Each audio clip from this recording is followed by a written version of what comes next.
McKinney, Texas has become a holiday destination for fans of both Ferris State and Harding. The Bulldogs have been as reliable as Santa Claus himself, delivering 3 national titles in the past 4 years to Big Rapids. For Harding, a short trip from Searcy, Arkansas makes this the most wonderful time of the year.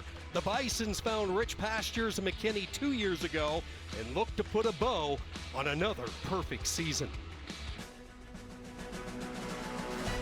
Welcome to the NCAA Division II National Championship on ESPN. Everything is bigger in Texas, including the stakes today inside McKinney ISD Stadium. Ferris State and Harding have been the 2 best teams all season. Today, a national championship will be won on a sun-soaked Saturday in the Lone Star State. Super Region 3 and 4 represented. Ferris State had home field advantage all the way throughout. For Harding, they picked up a road win last week in Pennsylvania. And a pleasant good afternoon. Sean Kinney alongside former Rice quarterback Taylor McHargue. We'll check in with Morgan Uber in just a moment. Taylor, since 2021, these 2 teams have flat out dominated Division II football, and this year, no exception. Eye-popping numbers virtually for every statistical category. The last 4 national champions came from both of these teams. You go back to August, these were the top teams, and all the way through the season, they have been your top teams. For Harding, it's been the flex bone and their rushing attack, almost 7,000 yards and almost 90 touchdowns on the ground. They've got a chance to cap that off with getting to 9,000 yards. If you look at this triple option attack in the flex bone, they do such a good job stressing the defense at 3 different levels. It starts with Andrew Miller up front, running that midline. If you take away the midline, they actually have some passing attack on the outside. Last week, Kutztown trying to bring that corner down to help out in the run fit. You see that fake from Braden Jay. What do you do off of that? Throw it to the outside to Brady Barnett, the only reception last week versus Kutztown. And then let's say you take away Andrew Miller in the midline. You take away the quarterback in Cole Keelan. The triple option, that third element, getting it to the outside to Braden Jay. And he was the Great American Conference Player of the Year for a reason. This kind of speed on the outside shows you there's so many weapons for this attack. 5 different ball carriers for Harding that went over 500 yards on the ground this season. Well, if there's a team that could stop it, it will be Ferris State. They have become the benchmark of success at the Division II level. 3 national championships in 4 years, and today they bring in a 29-game winning streak. They've been unbelievable, and it goes back to 2021 when they started this national championship run, a season that Tony Anise said still can't believe that team was able to pull it out, but that started the winning success for Ferris State. They run it back the next season against 2022. In 2023, Harding wins the national championship, and then in 2024, led by Trinidad Chambliss, their 3rd in 4 years. Now a chance at 4 in 5 years for Ferris State. Ferris State brings in the nation's top-ranked offense, but they've had to be pretty creative this year. For more on that, we swing it down to Morgan. Well, it's common for head coach Tony Anise to play multiple quarterbacks within his system, but this year it's been out of necessity due to injury. A true game-time decision today at quarterback with redshirt freshman Wyatt Bauer getting the start.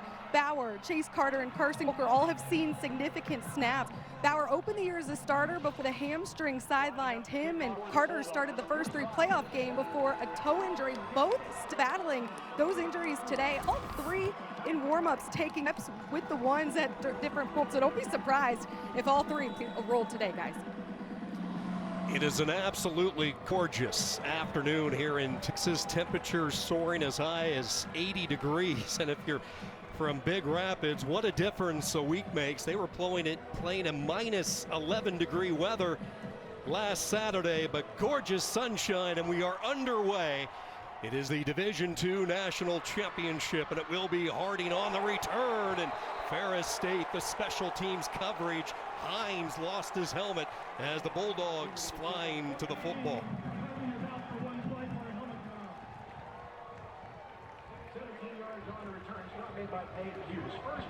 Harding offense led by Cole Keelan, and all this guy does is win football games, making his 56th consecutive start. He is beat up, but this guy just continues to win games. A senior from Harrison High School in Arkansas.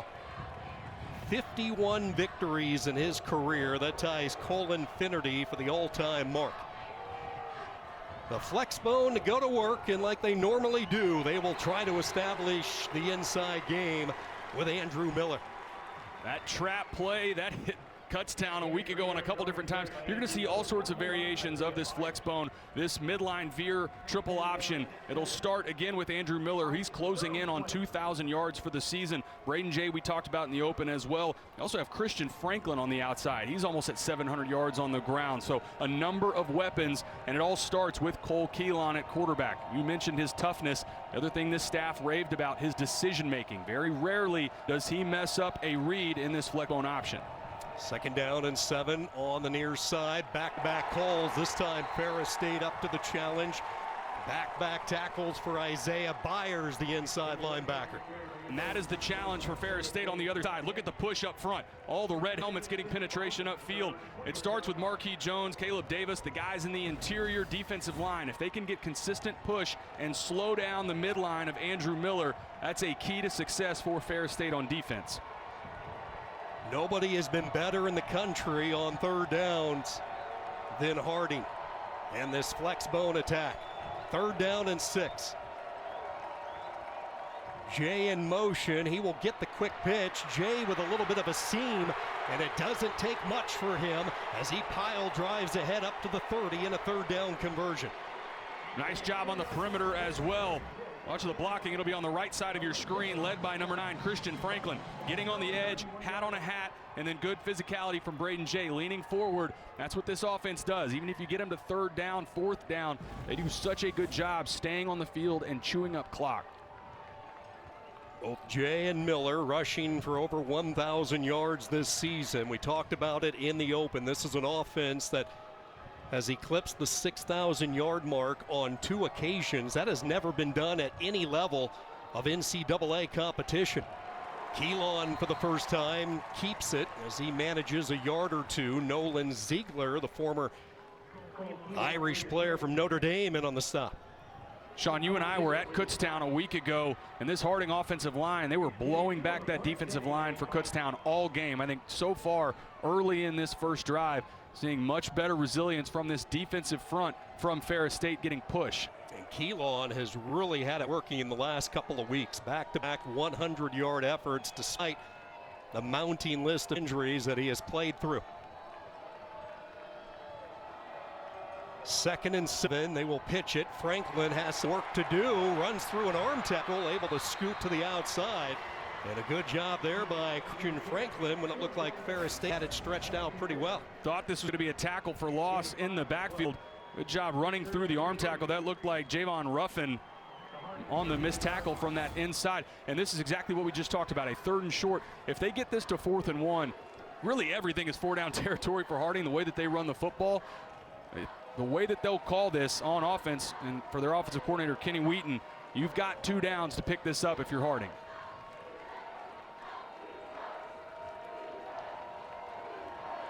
Play clock winding down to 5. Keelan one last glance at his wrist. 3rd down and 3.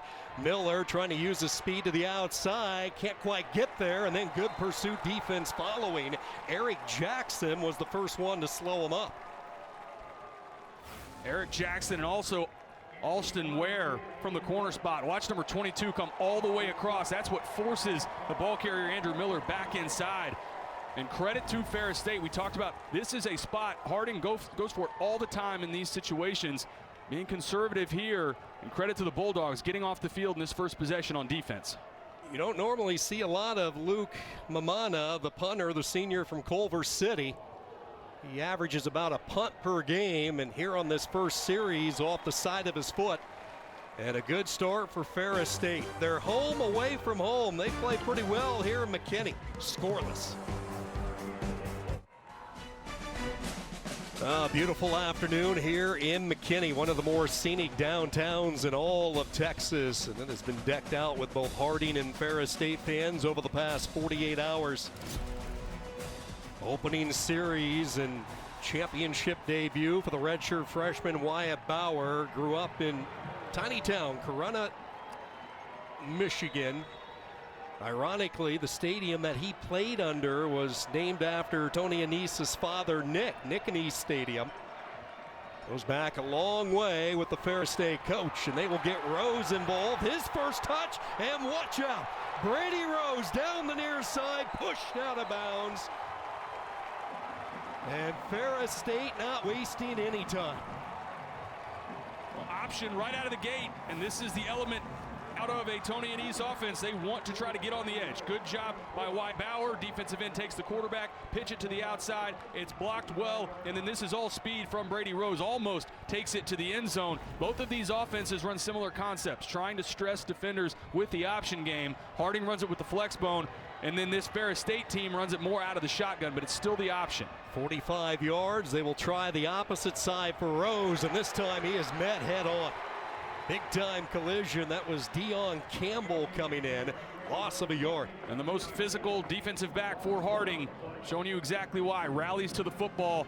This guy, number 4, Deion Coleman Jr. from Houston, Texas, has some family here today in attendance. He will come down in run support and hit you. Yeah, there are a few Texas players sprinkled up and down the Harding roster. Opportunity to play in front of family and friends. Throwing for the first time, far sideline, pass is caught, jumping high up into the air. Catch made by Cam Underwood. Troy Wiseman with the stop. Like the recognition from Wyatt Bauer. One-on-one to the outside, just raise up, throw the hitch into the boundary. Easy completion, get some momentum going. Good early decision making from the redshirt freshman. As Morgan talked about, it was a game time decision on who would be under center, and they will rotate quarterbacks. Carson Golker now will check in under center as Bowers exits stage right. First down from the 12-yard line. Golker, 240 pounds, trying to find a little bit of daylight over the left side. Tackle by Brock Nepton. Carson Golker's the Swiss Army knife for this Ferris State offense. You mentioned it, Sean. He does a little bit of everything. They'll have him with his hand in the ground at tight end, at H-back. They'll put him in the backfield like a running back. He had maybe the most impressive throw a week ago in their semifinal win. Seam out right up the middle of the field to Tariq Brett. He'll do everything for this offense, and like you mentioned, you'll see them interchange and mix in at the quarterback spot between Bauer, Carter, and Golker. It was actually an all-conference H-back this year. Now they have him split as a receiver at the top of the field with Bauer back in. Second down and 8, play clock down to 1. Bauer, did he get it off? I think Ferris State called a timeout before the flag, and they did. Prior to the play clock expiring, timeout. Ferris State, this is their first charge timeout. This will be a media timeout. Early timeout in the action. Ferris State has marched it inside the Harding red zone.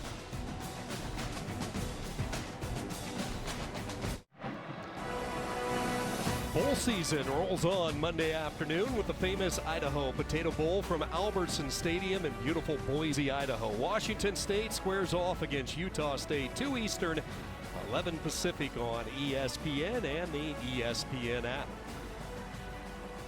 I'm doubting they're going to enjoy 80-degree sunshine like we are today here in McKinney, Texas, out in Boise. Beautiful day here in McKinney. A lot different than the semifinal weather that Ferris had last week.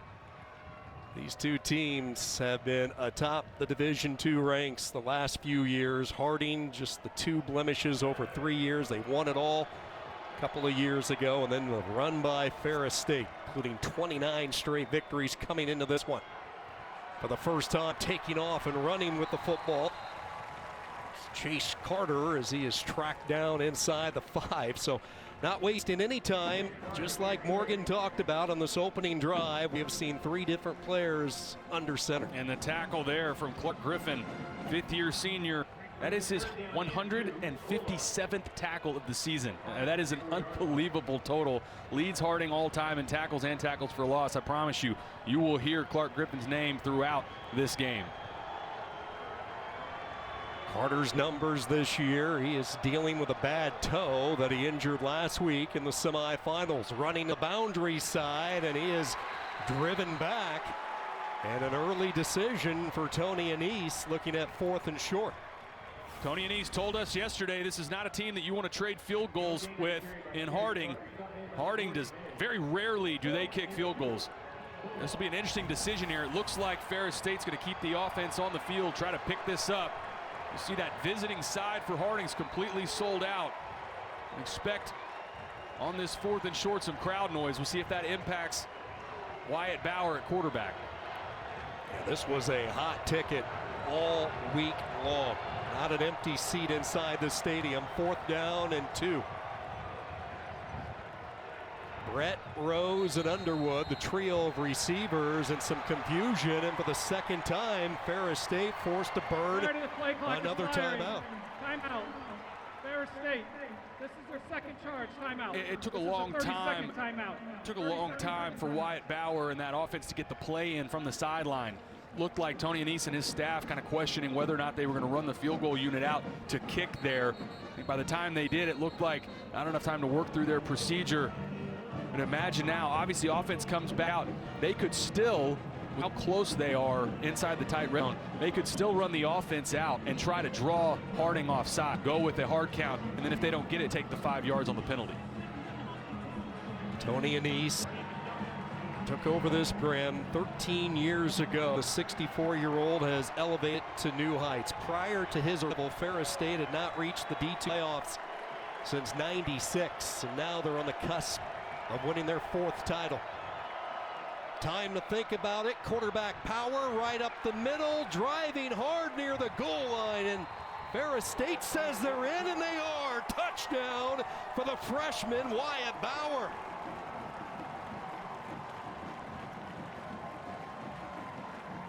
Gutsy call by this staff. Tony Annese deciding to roll the dice. 4th and 2. Keep it in Wyatt Bauer's hands. Leans forward. Looks like he does get the nose of that football right over the goal line. What a statement opening possession from Ferris State on offense.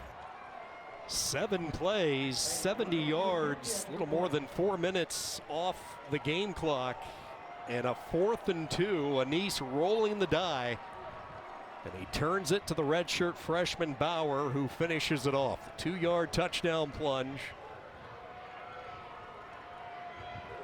Eddie Jewett on for the point after. No wobbler, but it finds the mark, and Ferris State strikes first. Love that decision and the confidence from Tony Annese to keep his offense on the field. This was a point of emphasis from his staff in our meetings yesterday. See the drive, get the push from Carson Golker in there as well, number 12, helping his quarterback get into the end zone. But again, Tony Annese told us yesterday, this is not a team in Harding that you want to trade field goals for touchdowns. We get opportunities to go forward on 4th down and capitalize in the red zone. We have to do that. He held true to his word. His offense rallied and responded for the touchdown of the day. You look at this quarterback position and you go back to last spring, even before Trinidad Chambliss had made the decision to hit the portal and head to Ole Miss. Chambliss was nursing an injury. Chase Carter was recovering from off-season labrum surgery. Carson Golker had broken his leg, really a horrific injury early in the season last year. So the only one taking snaps in the spring was the redshirt freshman Wyatt Bauer, and that's when he made his move, and that's when his teammates and the coaches realized this young man has the poise to lead this offense. And part of what is so impressive about this run again for Ferris State is they've had the changes at quarterback like you mentioned, but there's been a number of other positions that had changed, specifically that left side of the offensive line. And you lose a guy in the transfer portal to Michigan, one to Iowa, they replace that entire left side, and they haven't missed a beat up front. Not to mention they lose their top 3 running backs in the opening 3 weeks of the regular season. So Ferris State with the early lead, offensive possession number 2 for the Bisons. Not much on the return for Jikaisen Wright, and now some late flags come flying in. Boy, a little bit too much emotion. Edward Kofuma Henry was one of the first players in there to hit. Let's see what this penalty is all about.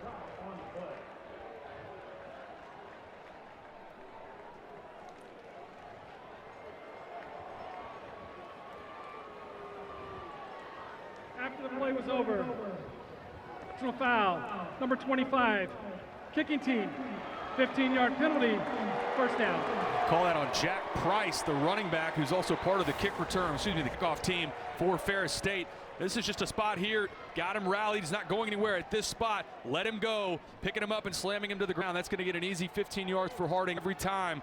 I love the emotion from Ferris State that they're playing right now. You got to eliminate those kind of penalties for a team that wants to play ball control offense. Don't help them with this field position. Damage done with each team with one possession. Midway through this opening quarter as Keelan gets ready to go to work. He will pitch it, ball loose. It's on the turf, picked up by Ferris State. What a read by Nolan Ziegler.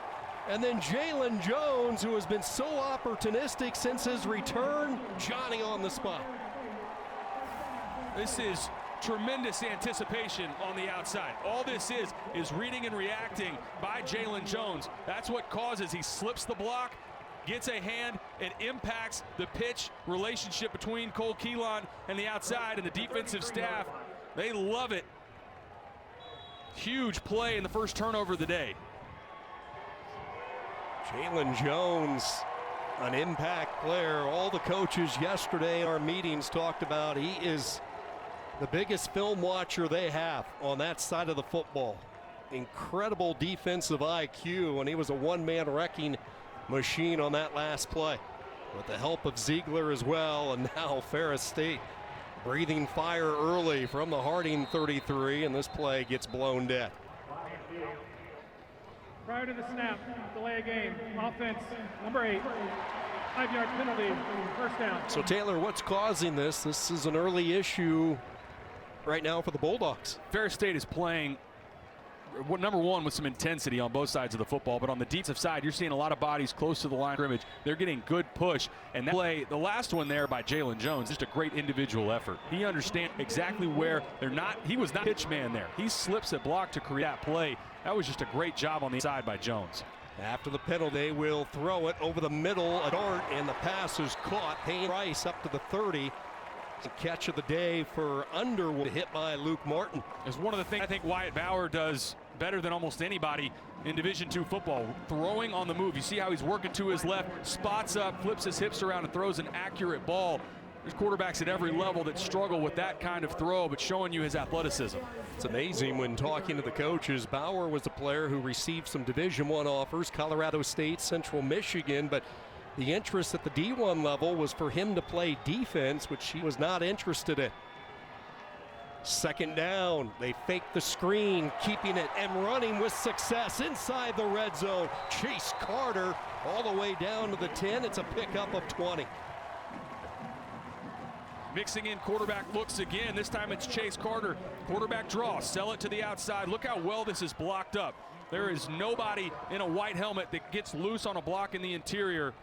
Good recognition by Chase Carter, working to his left side, and another big play on the ground for the Bulldogs. Bauer back in. Rose goes in motion. First and goal. Ferris State trying to take advantage of the turnover. Bad throw there. It was behind the intended target. And that's one Harding would love to have back, as Josh Gatlin had his hands on it. One of the heroes a week ago for Harding on defense had an interception that almost went back the other way for 6. An opportunity here that ends up being missed. The way he's driving on the football, he's staring right back into the sun. Sean, I wonder if that impacted that at all, but would have been an opportunity for an interception. They will hand the ball off, getting to the outside. Golker, and then he is taken down. Wiseman in a wise move, going low on the 240-pounder, and it's third down and goal. This offensive line, it's been the best in Division II football all season, and they're showing you why right now. There is zero penetration up the field by Harding's defensive line. This offensive line for Ferris State getting about whatever they want up front. It's an offensive line that has a lot of experience on the right side. They will go right up middle, untouched for the touchdown. Wyatt Bauer has number 2. But there is a flag down at the line of scrimmage. I think this will go against Harding. It looked like Bob Anderson, the right guard, got his helmet pushed off. We'll get hands to the face on Harding, and this will stand.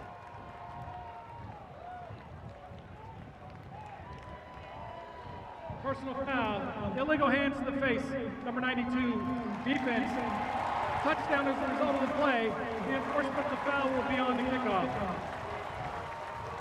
Ferris State and Wyatt Bauer, his second rushing touchdown in this opening quarter, and they take advantage of the defensive play by Jones.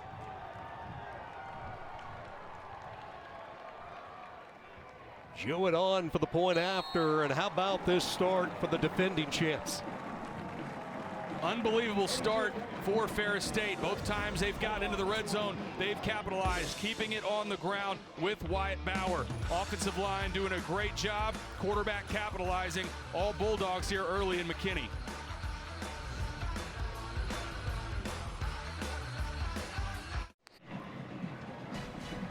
Coming up next, we'll have the second FCS semifinal. 12th-seeded Villanova hosts this year's Cinderella team, Illinois State. They have been the Road Warriors come the playoff. Trip to the championship game January 5th in Nashville on the line. That's up 7:30 Eastern right here on ESPN2.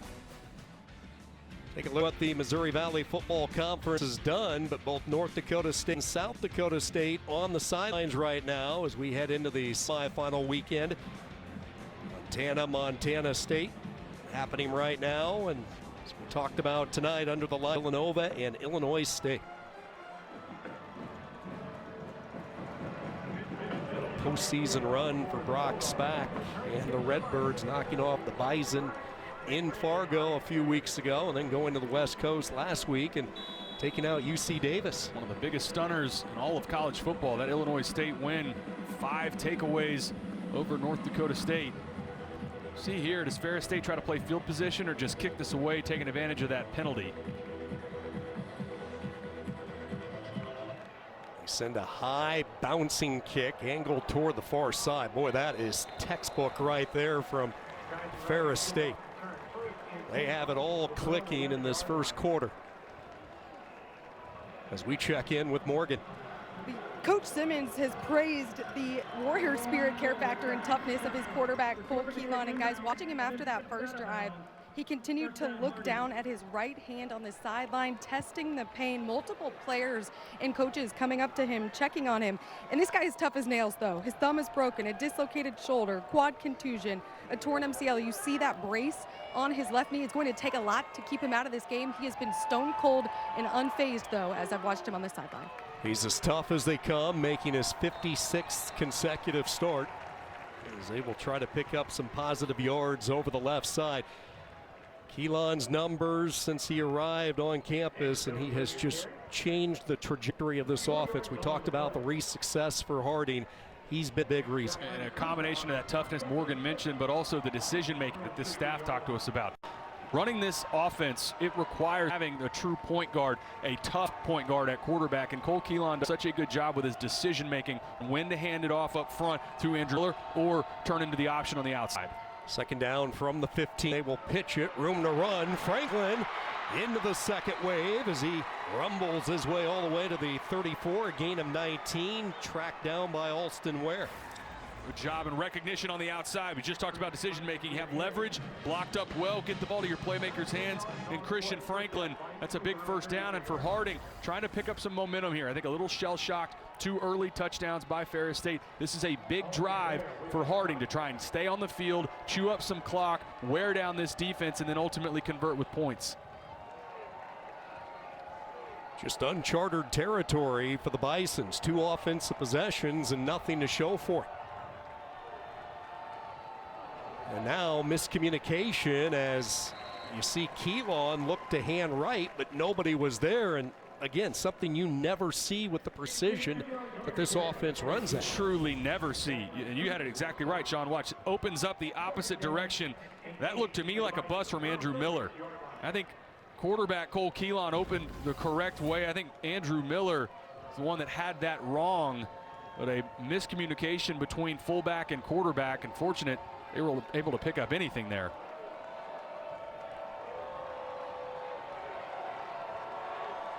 Second down and 8. Jay in motion. He's the pitch man, and just as he was getting ready to kick into another gear, Tim Allen stretched his hand out, grabbed a part of the ankle. Great tackle by Tim Allen. This had the chance to be a home run play by Braden Jay, and you nailed it. Tim Allen, junior from Coopersville, Michigan, able to get Braden Jay to the ground. That was a big-time tackle set up a 3rd and medium. Harding 1 of 2 on 3rd downs. Allen had the big game last year in this championship stage. Had a couple of sacks to lead the Bulldog defense.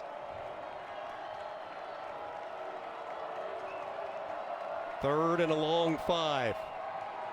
Keelan to throw for the first time, and Ferris State was waiting, but here comes a flag in the secondary and maybe a defensive hold as they tried to slow down Jay.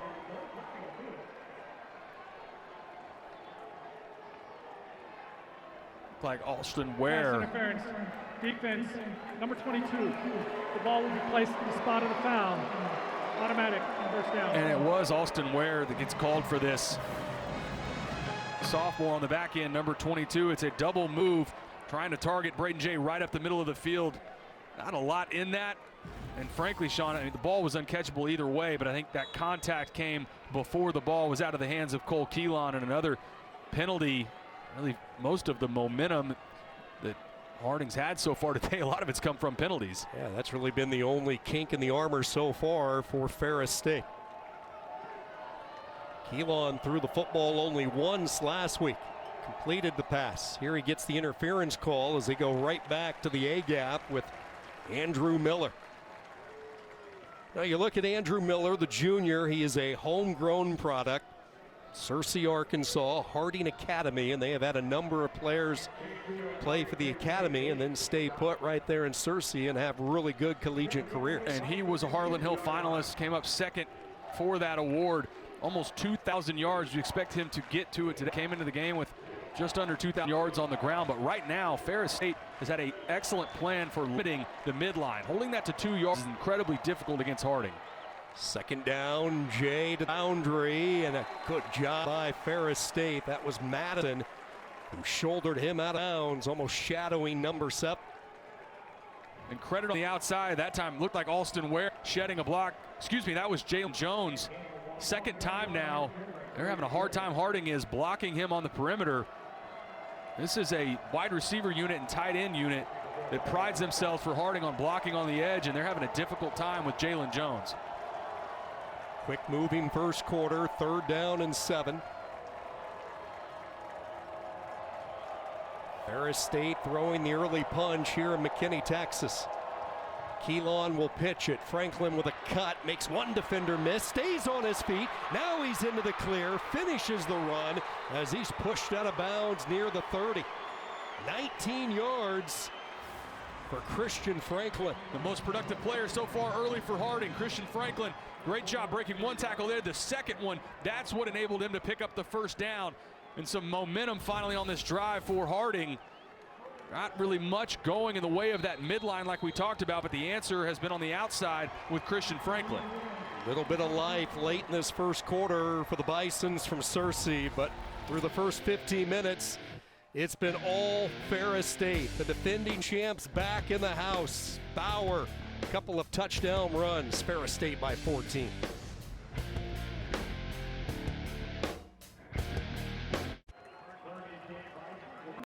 Back to McKinney, Texas, here with Ferris State head coach Tony Annese. Coach, what have you seen from your defense so far in being able to somewhat limit this rushing attack for Harding? Pretty solid on early downs. That's our goal, right, to get them to 3rd and 7. But they made just on this drive alone, like 3rd and medium conversions. And last play there, we just got to stay on our feet and tackle them. And then the pass interference call hurt us when we're in really good position and got 4 guys around 1 receiver, and it's pass interference. So that's disappointing. But all in all, it's a good first quarter. Thank you, Coach. Thank you.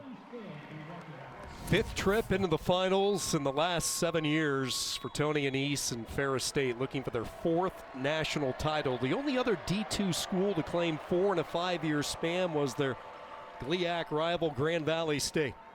First play of the second quarter, and Franklin stays red hot.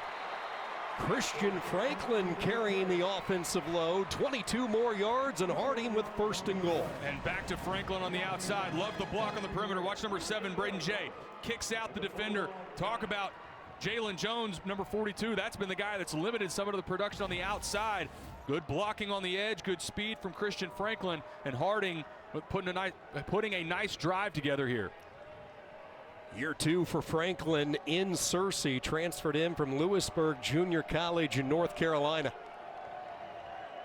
And he looks the part, 6 foot, 225-pounder. Some life in this offense, and there goes Miller right up the middle, touchdown. Harding comes right back. There's the midline from the nation's leading rusher, Andrew Miller. A great job by that offensive line. Ferris had such a good plan for stopping midline. This is the first time all day that Andrew Miller gets loose in the interior for the first score of the day for Harding. Miller had 4 touchdowns last week in the semifinal win against Kutztown. His 28th rushing touchdown this year. The junior has been the key, establishing the inside of this offense. The power back scores, Harding on the board.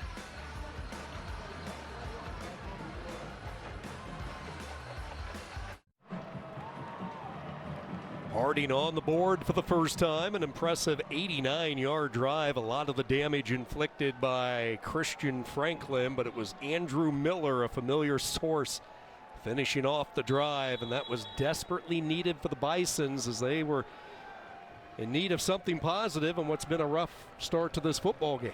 That was a big-time answer from Harding. They got punched in the mouth by Ferris State. Back-to-back drives for the Bulldogs, but Harding, this is an incredibly physical, resilient team, and they showed you a glimpse of that on that drive. You see the crowd here at McKinney, Texas, and both of these teams are so involved in their respective communities, and they love getting out and engaging. Harding spent a lot of the time earlier in the week visiting some local elementary schools. The young ones in Searcy love it when the football players show up, tell stories, have a chance to go outside during recess and throw the football around, whether it's Harding or Ferris State up in Big Rapids. Two programs who really love their hometown communities and give back so much. Wyatt Bauer and this offense from the 25-yard line. Bauer is going to throw, and this one incomplete at the feet of Underwood. Right now, for Harding, I think the answer, the question you have to ask yourself is how do we get pressure on the quarterback, whether that's Wyatt Bauer, Chase Carter, or Carson Golker. The first part of this game and that entire first quarter, these quarterbacks for Ferris State looked incredibly comfortable. What can they do to try and dial up pressure up front? Bauer 2 of 4 throwing the football in this first half for 22 yards. Tariq Brett comes to the backfield to join him. Rose in motion, and it will be Brett, the speedster, with his first touch, and there is nothing cooking over the center. Kyle Henry greeted him. Man defense on the back end, and you nailed it. Kyle Henry, he's reading and reacting. Triggers to the quarterback, the running back, and a good tackle. First 3rd and long opportunity that Harding's had all day. We'll see, do they pin their ears back, try to come after the quarterback? This is an area they tend to get good pressure in these 3rd and long situations.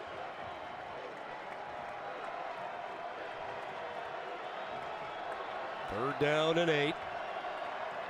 Bauer looking against a 4-man rush. They run a stunt, drag pattern across the middle, caught. This is Golker, and they all do it back. First team H-back from his position that time with the first down catch. Starts up front again with this offensive line. Watch the twist on that right side. They're trying to get, looked like 45, Justin Sobsack loose, blocked up well, and then hit that shallow cross for a big 3rd down conversion. Golker, the team's leading receiver, now a gaping hole to the middle, and he rumbles his way for double-digit yards. 11 yards over the right guard to the 49. Showing you more elements of why they try to feature Carson Golker throughout this offense. Shallow cross on 3rd down to pick up a first down, and then right back the next play, line him up at running back. Get him running between the tackles. He does so much for this offense. Started his career as Ferris State's full-time starting quarterback, suffered the leg injury last year, and as we talked about, he plays a lot of different positions, and then you have the speed of Bauer like a torpedo just shooting into the secondary, and just like that, here come the Bulldogs right back. And this is a read on the stretch zone. They bring Brady Rose in motion. He's reading that defensive end. If he gets wide, Wyatt Bauer pulls the football and gets vertical. That happens so fast, it's so difficult to read, but Wyatt Bauer does a great job executing. Good example of it right there to pick up the first down on the ground. They were worried about Bauer all week. He went through limited practices because of a leg injury that he sustained late in the regular season, re-aggravated it last week in the semifinals. Makes the pitch here, and you talk about speed. Tariq Brett has that. And he finishes with some power as he takes defenders with him all the way to the 20.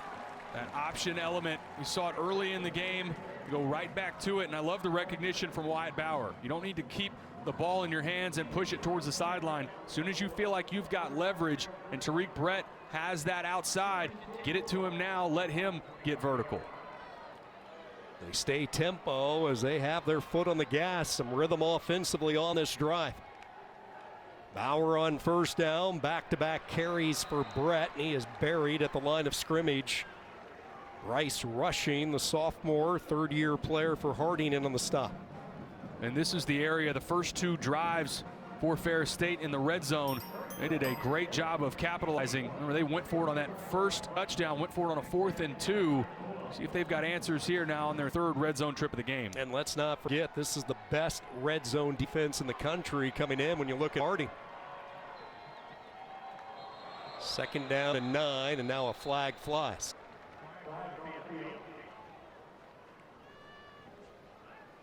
It's a Rocky Mountain Athletic Conference crew. Our referee, Richard Gray. Legal snap, number 52, offense, 5-yard penalty. Get down. One of the only negatives you could point to so far today for Ferris State has been penalties. A couple of them so far been fairly clean in the penalty department for Harding. On the other side, Ferris, 4th penalty of the game already. Jarvis Wyndham, the first team all center, the guilty party. So now 1st and 15. It's a sprint option to Rose, and Rose cannot get free. He was hit initially, and then Luke Martin came in almost like a flexion and finished the job. And Caden Spencers, who slows this down, number 40, he doesn't make the tackle, but stops this play, getting to the outside, and then watch the rest of this defense rally to the football. That's a great job of team defense. Now a big opportunity for Harding. 3rd and long situation. Ferris has had some struggles kicking the football at different points this season. We'll see. This is a big opportunity for Harding if they can get off the field and force a field goal attempt. They need to get it all the way to the 10, 3rd down and 15.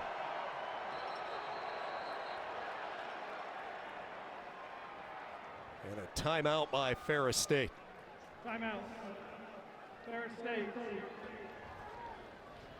This is Tony their third Anise final has timeout. used all 3 of his timeouts. Big play call coming up.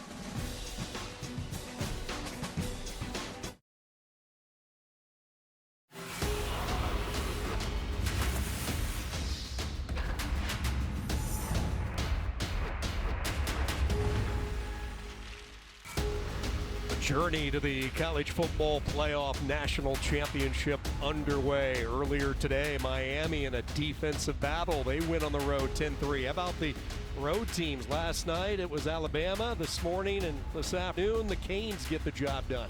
College kickers have returned. Goodness gracious. I know it was windy, Norman and in College Station today, but the special teams woes for Oklahoma and for Texas A&M. And there were a lot of missed kicks between those games and some punting issues.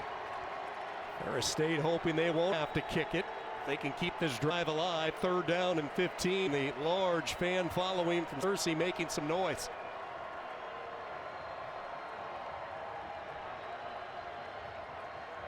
Showing a pressure look from Harding. We'll see if they back out of it or bring 7 at the line. They go empty. Brett in motion. Pressure off the edge. Bauer with some lift to it, looking for Gulker, and it sails incomplete. Luke Martin, the rover, with the tight coverage. Good coverage by Luke Martin. Looked like maybe grabbed a little bit. These Ferris State fans wanted a call. This will be a good look at it on the right side of your screen. I think we see anything there, and for as far over the head of his receiver as that ball was thrown, not surprised there was no call there. Interesting right now in 4th and long that the offense stays on the field.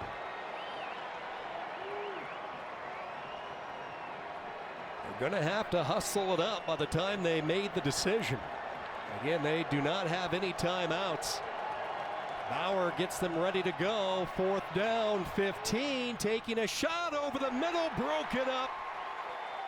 That was Gatlin who got his hand in there, and the red zone defense for Harding stiffens for the first time today. It's windy here today in McKinney as well, and that is the end of the field that they would be kicking into the wind. otherwise in the range of Eddie Jewett, but they decide to go for it on 4th and long. Bauer trying to drive this ball over the middle of the field.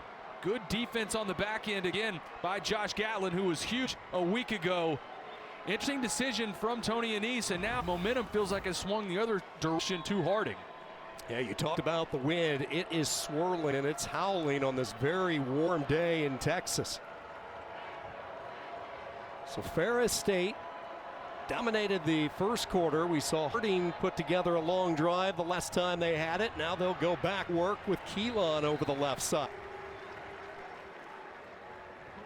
First time we've seen Keelan keep the ball in his hands. Morgan had reported earlier on how banged up Cole Keelan has been all season. Has 4 different injuries that he's battling through right now, but still, final game of the season, he's going to try to obviously gut it out. We know about his toughness.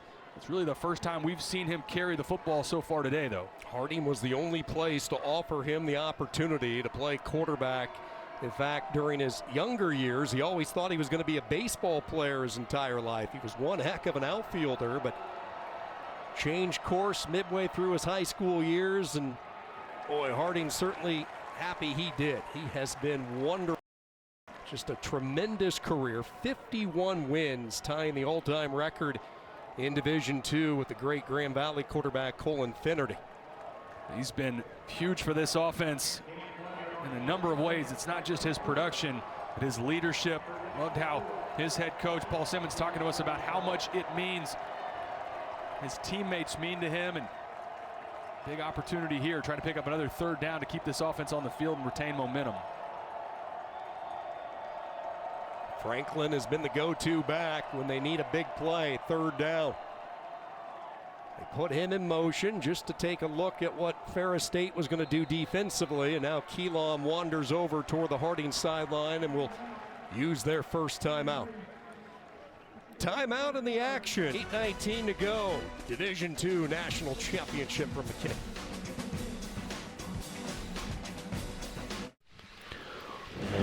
Welcome back to McKinney. 2 areas that Ferris State had to focus on in this game, linebackers and on the secondary on the outside. This is a great example from Isaiah Byers at the linebacker spot, trying to take away that midline. This was the turnover on the outside. Jalen Jones from the corner position, able to slip a block, create the fumble, come away with the first takeaway of the game. It's been at all 3 levels between the defensive line, linebackers, and secondary that they have had answers in slowing down and limiting Harding on offense.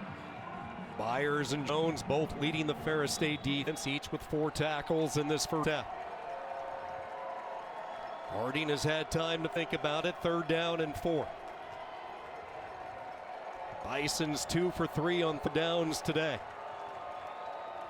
Keelan will pitch it. Franklin caught in the backfield. That time there was no getting away. Nolan Ziegler able to run him down. And another great example starts with taking away the midline up front. Force the quarterback, Cole Keelan, to get to the outside. Midline's not there. Look at all the red helmet shedding blocks on the outside, and Nolan Ziegler able to come away with the tackle. That is textbook on defending the flex bone. What a find Ziegler was in the transfer portal this year. His first season in Big Rapids. Started his career at Notre Dame after a standout high school career at Grand Rapids Catholic Central. Look at this bounce on the punt, still rolling inside the 5, and finally comes to rest at the 4. 67 yards on the punt by Mamana. That was the direction with the wind at the back of Mamana in this punt unit. And that's one where you're looking at your returner, Brady Rose, saying after that first bounce, we need you to come up and grab that thing. Gave up another 30, 35 yards or so of field position after letting that roll out.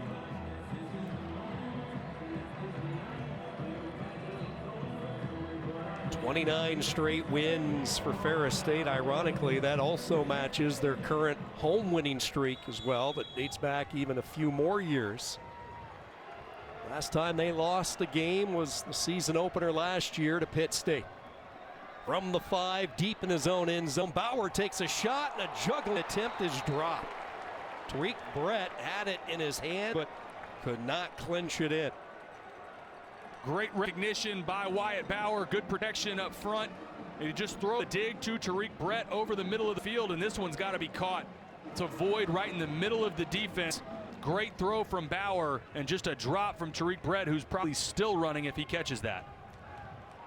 Bauer exits, replaced by Chase Carter. Carter, the sophomore that they found in Orlando. They certainly used the Florida pipeline from the Sunshine State all the way to Big Rapids. Faked as if he was going to throw, takes off and run, and this is where he is really dangerous. Up near the 15-yard line goes the sophomore from Edgewater. Watch the right side of the offensive line, number 74, Bob Anderson. They wash, and Tim Anderson, his twin brother, wash everything down going right to left, make it easy for the quarterback Chase Carter to get vertical. Third down and short, right back to Bauer, and a first down, shredding off defenders. Bauer takes it up to the 20, a gain of 6, and a very important first down. A little bit of breathing room for Ferris State as you keep an eye on the clock. Under 7 minutes to go in this first half. And a balance between these three signal callers, Chase Carter, Wyatt Bauer, and Carson Golker, all have been effective early. Speaking of Golker, tries to spin his way up ahead. Dion Campbell got enough of him. Golker picks up 6. You talk about a rehabilitation year for Carson Golker. Sustained really a terrible and scary injury last year early in the season. Broke his fibula and tibia during their September 7th home game against Lake Erie, and it really put him on a painful path to recovery, but here he is. Been a key contributor as the second down throw is knocked down at the line of scrimmage. Sobzak got a piece of it. Heady play here by Justin Sobzak, number 45, right here at the bottom. Watch, get his hands up, not getting home, able to get just a piece of that. Big play there, and another third down opportunity for Harding. Still have not been able to get consistent pressure on the quarterbacks.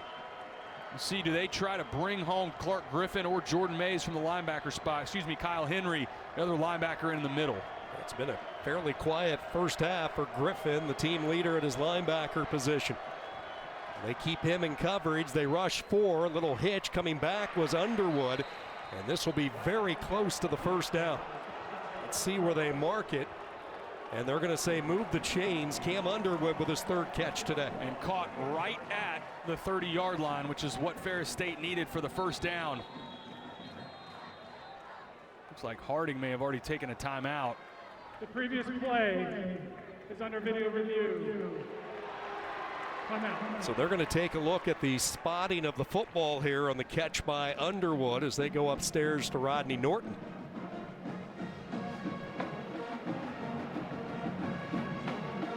So much talk coming into this championship game. These two teams have really separated themselves from the rest of the pack in Division II.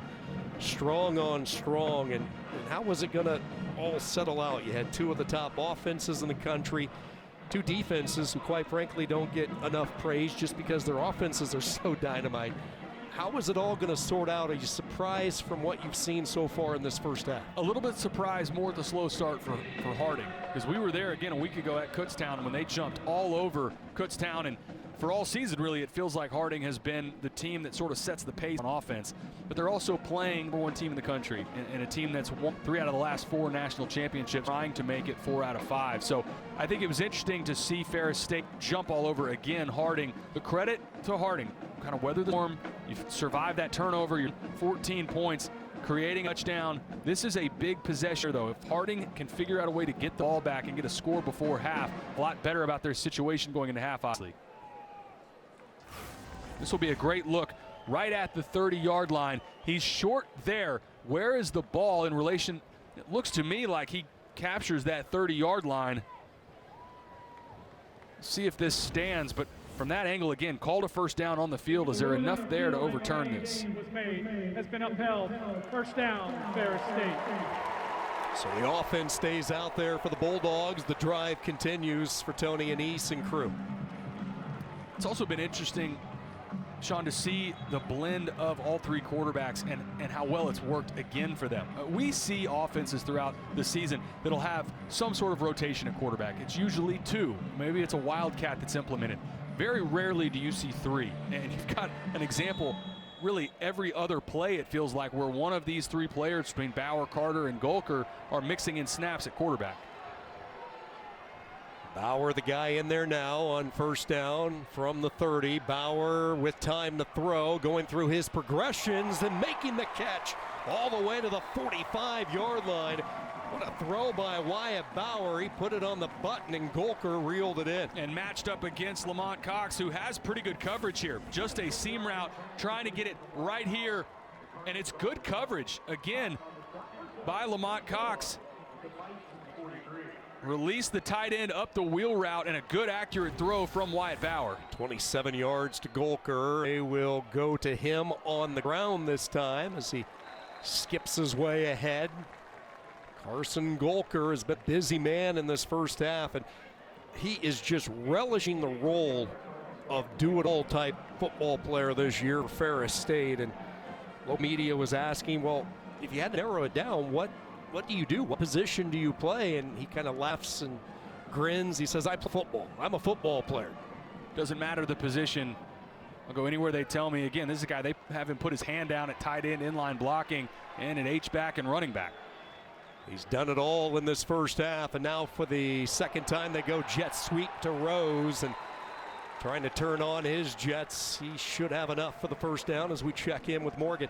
Well, Golker told me he has the most fun in that tight end role. He enjoys running routes and catching passes, but also blocking. He said at first there was a mentality, I hope I could do this, to now with all the reps, he said it's time to start punishing people. He's fully embraced the physicality of the position, guys.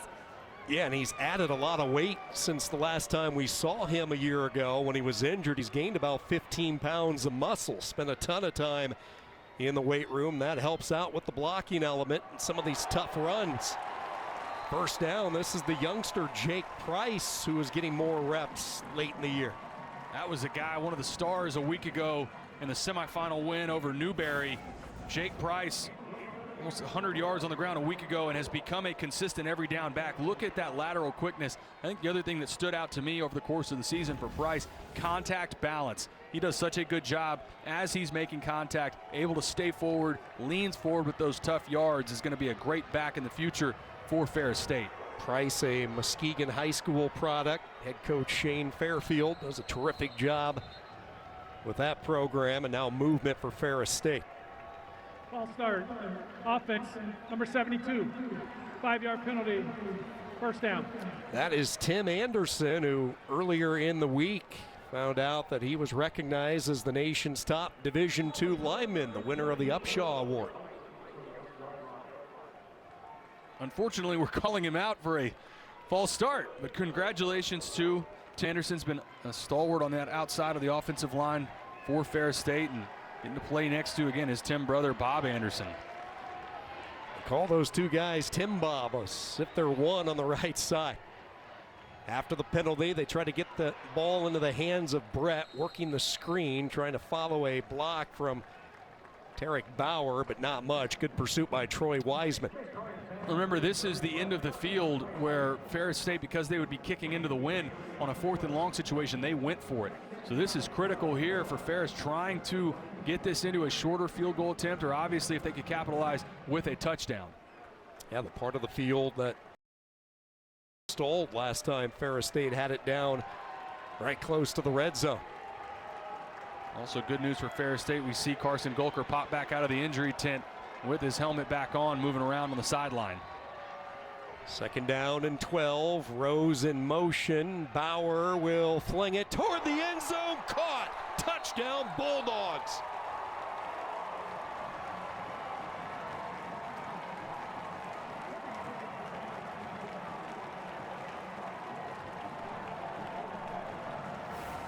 Unbelievable throw, having to layer this over a defender. Watch how he has to get that over the linebacker, and before the corner is able to come over, that's as good as it gets from Wyatt Bauer.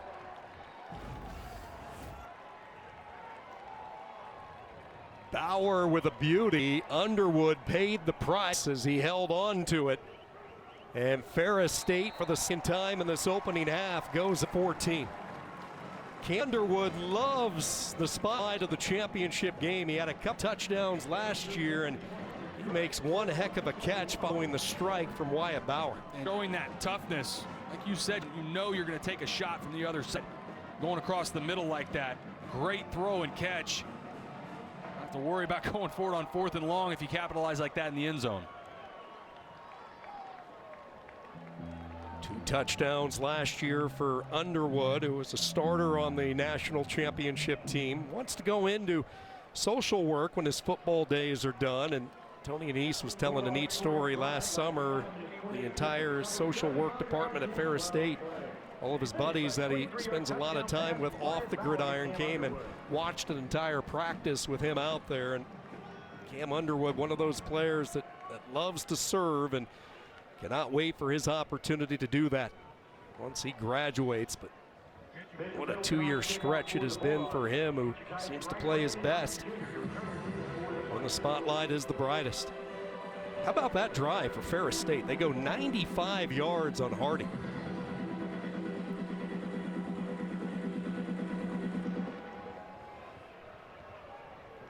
Short kick. It's caught up in the wind.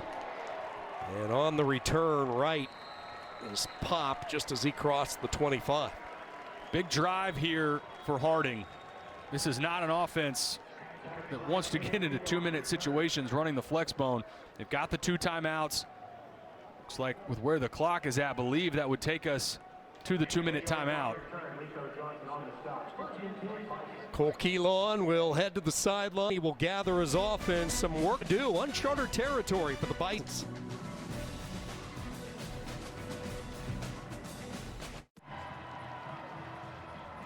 NCAA postseason football continues with the FCS semifinals next on ESPN2. For more information, visit NCAA.com, the home for all NCAA championships. Long journey all the way from Big Rapids, Michigan, but so far it has been worth it. In uncharted territory for the Bisons from Searcy, Arkansas. A little under 6-hour drive west, and the largest deficit that they have faced all season. The 14 points right now for Keelan in this offense. They trailed only once, and that was earlier in the year at Henderson State, down 3. That's how good they have been all year. Keep in mind, Ferris State will get the football to start the second half as well after deferring. Keelan on first down, hands it to Miller, and he has stood up. Gang tackling by the Bulldogs. Say it again, that's been the most impressive part of this game so far. Ferris State on defense, taking away the midline. Andrew Miller came into this game almost 2,000 yards on the ground, running that exact style play. And so far, Ferris State has limited his production in a big way. Miller today, 9 carries, 26 yards, well below his average. Keelan to throw. Barnett got behind the secondary, makes a cut, still on his feet, finally tracked down by Madison. They don't throw it a lot, but boy, when they do, it's effective. And they lose him out of the backfield. 13, they get behind here, and they take the flat route. Nobody goes with the corner. Just a bust on the back end. And credit to this offense in Harding. You mentioned it, they don't throw it a ton, but effective again. 42 yards to Barnett, who had the only catch last week in the win against Kutztown. Keelan pitches, there goes Jay. Down the sideline, lost football. They hit by the defender Ware. Helmet on leather, knocked the ball. Fortunately for Harding, it went right out of bounds. One of the only times so far we've seen Braden Jay able to get to the edge and some of that speed. Fortunate that the fumble just went bounds.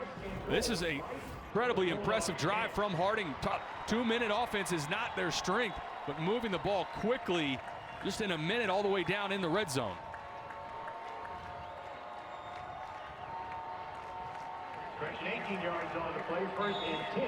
Explosive plays for Harding. Finally able to rip off a few on this 2-minute drive as they take it inside the red zone. Under a minute to go. This time Jay gets caught. Jalen Jones. What a first half for the leader of this defense. There he is again, number 42. On the defensive side, he may be your MVP so far for Ferris State. Single-handedly blows this up. Watch how he slips between both of these blocks, comes away with the tackle for loss, and there's 2 Harding receivers on the outside trying to block him. So even if he doesn't make the play, you've got all the red hats behind him. He's been unbelievable so far for the Bulldogs on defense. Big return to this defense for Jalen Jones. For more on that story, here's Morgan. It was week 2 during practice. He injured a ligament in his right foot, and he told me he tried to come back for that Grand Valley game week 9 and wasn't ready, re-injured it, and was out till the first round of the playoffs. It was the first time in his career that injury really put him out. So the toughest part was mental, but he never stepped away from his role as a leader, logging extra hours in the film room, attacking his rehab so he wouldn't miss a beat when he returned, and he's shown that today, guys. Yeah, he certainly has. Another takeaway in this game. That is now 6 takeaways for Jones in 4.5 football games. 4 interceptions, a couple fumble recoveries. Keelan going to throw, lofts it into the end zone, deflected high, and caught! Oh my, what concentration! Touchdown to Franklin! I cannot believe Christian Franklin came down with this football. It gets floated in the air, tipped up, looks like it's an interception, and not only does go take away the football from the defender, watch this, reaches up, snatches this out of the air, and gets a foot in bounds. What an unbelievable play from Christian Franklin. Giassi Madison thought he had a pick, and then out of nowhere, Franklin able to snatch it and toe drag, and just like that, Harding takes it down the field, and they cut it to 7. Who says you can't throw out of the flex bone? That's as good as it gets from Christian Franklin. Almost an interception, turned touchdown. And Sean, that's also huge because Ferris State gets the ball coming out of half. If Ferris State had been able to get a stop there, you feel like you almost steal a possession because you're getting the ball right back. What a huge momentum play for Harding. We'll take one more look at it. Trying to throw the pop pass to Franklin. The ball floats a little bit. This needs to be thrown a little bit more on a line. Almost an interception. You said it. Madison thinks it's an interception. It's going to fall in his lap. Credit to Franklin not only to secure the catch, but to get that foot in bounds. Great play from Christian Franklin. What a first half for Franklin, who's been through a lot in his young life, and this is a guy they say always has a smile. Young man who never has a bad day. He is married, has a lovely wife who cheers him on each and every week, and she is smiling right now. Harding, thanks to his heroics, a 5-play, 71-yard drive. A little more than a minute off the game clock. And keep in mind, Ferris State had to burn some early timeouts. So with 46 seconds to go, no timeouts. We'll see how aggressive Tony Annese plays. Strong kick. This one sails over the head of Brett through the end zone for the touchback. And Sean, you're exactly right. You go back to Tony Annese having to use those timeouts early in the game. If you have 2 or 3 of those right now, you feel really good about trying to get into a 2-minute operation. But I don't think you feel like that now with 46 seconds, no timeouts. I think you run one play here to see if you pop something loose, but if this gets tackled in bounds, don't be surprised if you see Ferris State just take this into the half. They may go ahead and do that right now and take a knee, which is what looks like they're gonna do. They have been highly efficient in this first half. Bauer, Carter, Golker all taking snaps. Good play. And now, yeah, it looked like they were going to go down to a knee, and they run everybody right, and that is a tackle there from Luke Martin. He ended any hopes of trickery on that play. Martin, hard-nosed stop, and Ferris State looking over to the sideline. Tony Annese, a big smile on his face. The respect between these two coaches, I thought, was really fun to watch as it played out in the media, and then we saw it in person yesterday. We saw it in person. They get along great, so much so, in fact, that Tony Annese calls Paul Simmons' youngest son and says, look, I need to talk to him right now. We want to go ahead and offer him right now, the day before the national championship. And what a first half here in McKinney. A friendly banner back and forth between the two coaches. Back between these two programs, the 2 best teams in Division II, and they put on quite a show in this first half. Ferris State, the early momentum, they jumped out to a quick 14-0 lead. Harding battled back. And now a 7-point lead for the Bogs as we check in with Morgan. Coach, what was your reaction to what happened on that final Harding touchdown there? Every time you ask me a question, I got something negative to say. So that was a hard one, man. That was tough. You know, they started with 2 minutes, 2 minutes to go in that drive, and they aren't exactly a pass team, right? And then for them to score right before half, that's heartbreaking. So still up by 7, so happy about that. But we just it's a great program, a great team. You can't give anybody anything, and we just gave them 7. Well, let's turn it into a positive. Your quarterback, Wyatt Bauer, what's impressed you with the way he's commanded this offense so far? Yeah, they've all played well. I think Chase has gone in there and done really well too. So so far so good. We had a couple penalties, like snap infractions, that cost us the one drive. Otherwise, 3 touchdowns and 4 possessions. Thank you, Coach. All right, thank you. All right, thank you very much, Morgan. Halftime here from McKinney, Texas. 2 programs who know this part of the country quite well. Miller has the rushing touchdown. What a half for Bauer. Connection to Underwood. Ferris State by 7.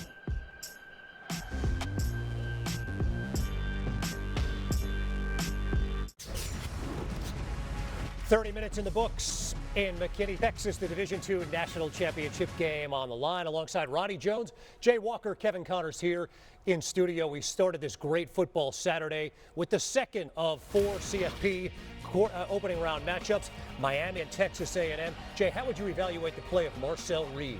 Up and down, and you can't be up and down when your offense is so reliable on you, but there were weather conditions, but it was up and down. Completing that one to Mario Craver a couple plays later, 3rd and 8. Nate Borkature, golden opportunity, Ronnie. He had a chance, but bobbled it. I'm not sure he gets the first down anyway, but you certainly don't do it if you drop the ball. Aggies kick a field goal, tie it at 3. This is midway through the 4th. Big play here. Malachi Toney has it ripped out. Yes, he does. And the freshmen have been so good really all season long, carrying a big load, but well done by Dalton Brooks to get that ball out. Canes defense was great. It gets a big stop, and then Jay, Mark Fletcher busts one loose. You have to be able to run that rock, and you have to be able to run the rock in crucial situations, and Mark Fletcher came through big time for the Canes. Season-long 54-yard run, and then later in the drive, Roddy, it's Toney atoning for his mistake. Look, he's the go-to player. Miami went back to him. Miami had 86 yards to go to score this touchdown, all 6 plays on the ground. 3rd and goal, closing seconds. What did you see from Reed? Well, saw him take a look, think about it twice, realize he has to go someplace else with the football, but you don't have that much time. You have to make a perfect throw. He did not make the perfect throw. It was intercepted. That was ball game. Bryce Fitzgerald picks it off. Miami is moving on. Playmaker. I mean, this is awesome. It's a next step, right, in validating what we came here to do. So obviously we're excited. By the time we end up walking in the locker room, we'll start thinking about the next one. But again, number 1, or number 2, I should say, credit to them. That's a football team over there. They're physical. The environment is second to none. But the Miami Hurricanes are just getting started. You fumble, then you come back, and the coach trusts you enough to put the ball back in your hands with the game on the line. So that's just, I appreciate the coach and the whole entire staff for trusting me there. Jay, from the lowest of lows to the highest of highs, how do you evaluate Malachi Toney in that 4th quarter? I think we saw him grow up. I like to say that once you start playing postseason football, you're no longer a freshman anymore. He came in the season as a freshman. Now he's a sophomore, so he's showing you what he can do. He was able to show you the playmaking ability that he can make guys miss. This was a fantastic athletic punt return that lets you know he was going to be a problem in this game. So you start to think he's got it good. We keep him going. Everything's going to happen for us. But then how do you handle when things don't go your way? And you see right here, this was a key play right here. Put the ball on the ground, the score being so low as close as it was. How's he going to react to it? Well, I'm no longer a freshman. I'm a sophomore now. I'm going to find that edge. I'm going to get the ball into the end zone. It was a maturity we saw him grow right before our eyes, but that's been going on all season long for Malachi Toney. From in tears on the sidelines to the jubilation of coming out victorious today, Roddy, the key to this game was that Miami defense. They were leaky on the final drive, but they stood up on that 4th goal line stand. And they did it time in and time out during this game. Strip sack of Marcel Reed that they were able to recover, forced 2 interceptions. Ruben Bain even blocked a field goal to help in a low-scoring game. But it's the goal line stand that I think defines this game. Marcel Reed had a chance in the back of the end zone to find Mario Craver just out of bounds. Then he tries to go underneath to Ruben Owens. And you get a big hit by Mo Toure at the goal line that ends up in an incompletion. And then the Bryce Fitzgerald interception. Just tremendous by this Miami defense of continuing to believe, defending every blade of grass. And Jay, there's a small window there. Tiny.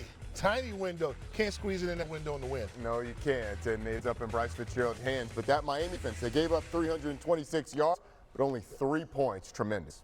You can make a case that neither offense was great. I would tell you both defenses were outstanding. And the Canes making that stand late. They are moving on. They will get Ohio State. It's Miami's first win since 2005 against an AP top 10 opponent away from Miami. The U is back and they are moving on in the CFP. When we come back, we'll spin it forward to the final college football playoff game of the day. Oregon and James Madison, the star players in this matchup when we come back.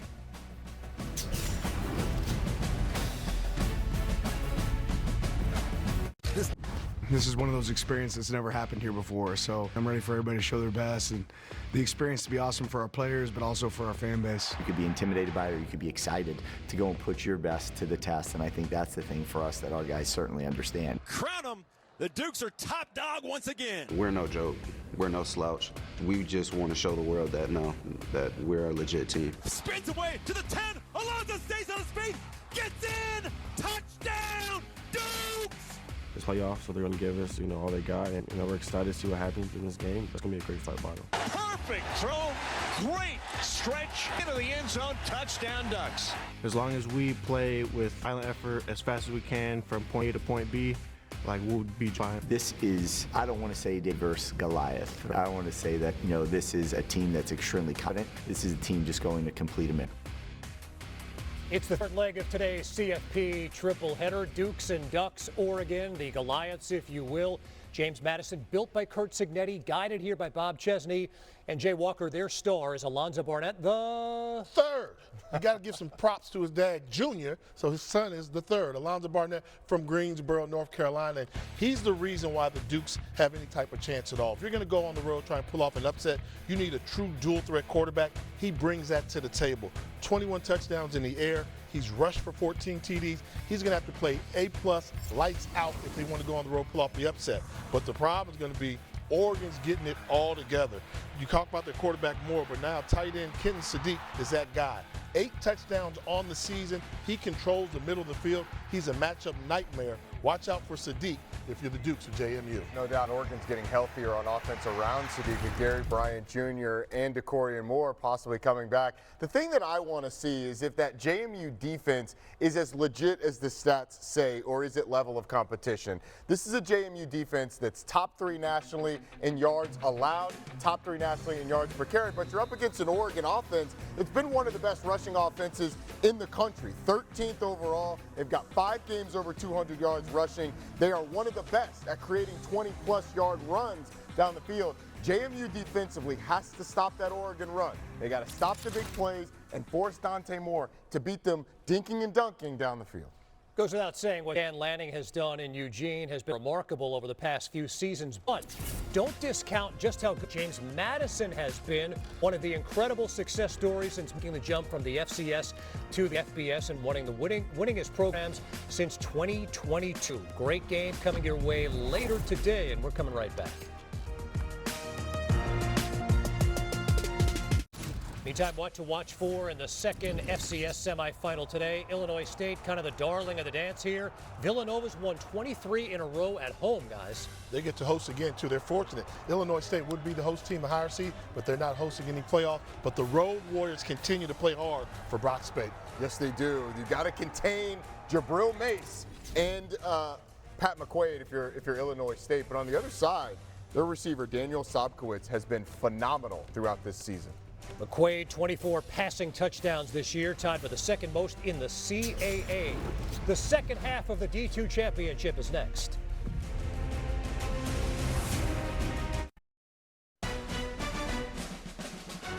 You're watching the NCAA Division II National Championship. Boy, this one has lived up to all the pregame hype. A good one inside McKinney ISD Stadium. Halftime, and yes, indeed, this is it. 2 teams perfect on the year.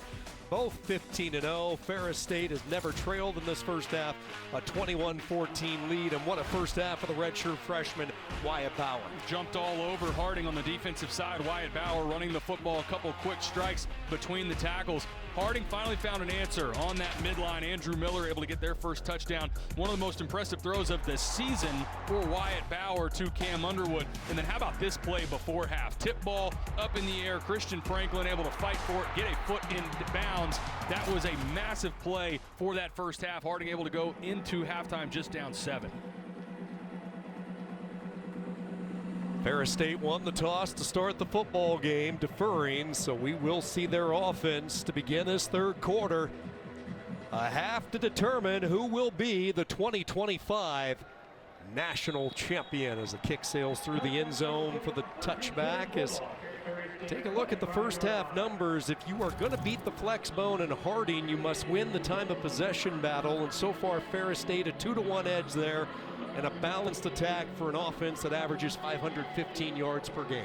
And on the ground, Harding, you see the 132 rush yards on the ground. Again, that is an offense when Harding is running the football that averages almost 450 on the ground. And then you said it, the 2-to-1 in time of possession for Ferris State. I think that stands out most to me, doing a great job staying on the field on offense.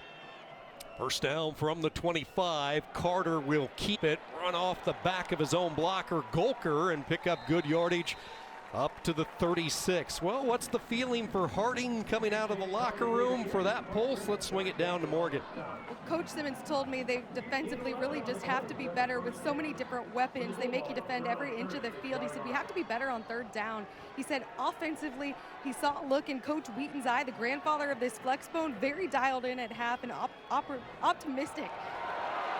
Carter takes off, and the speedster from Orlando, you're not going to catch this guy. Touchdown. 64 yards to the house for Chase Carter. Just a little bit of a lane, and Chase Carter takes advantage, all speed to the end zone. Blocked up well again, and he hits the crease untouched on his way to the end zone. That speed you talked about earlier, Sean. This is one of the best athletes on the field, and if he gets in the open field, very few people in the country can catch him. This is a special game for Chase Carter. He had it circled. It was this game last year, the win over Harding in the quarterfinals, that he suffered a torn labrum. No one knew about it until the offseason. He had surgery in January, could hardly throw a football at the start of fall camp, and now with a busted toe, showcasing his speed. And a great job, the left side of the offensive line pulling around, blocked up. Well, that offensive line's played great the entire first half, and then you see just with a little of a crease, the speed to get to the end zone, and his offensive coordinator, Steve Neese, loves it.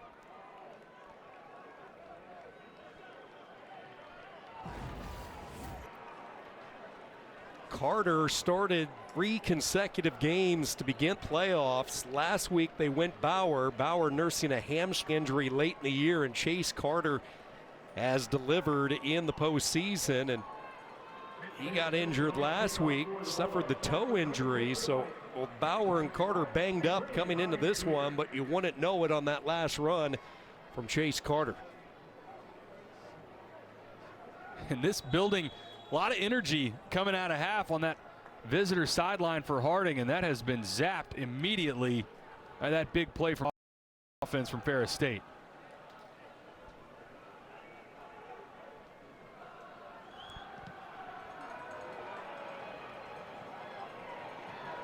Harding from the 10.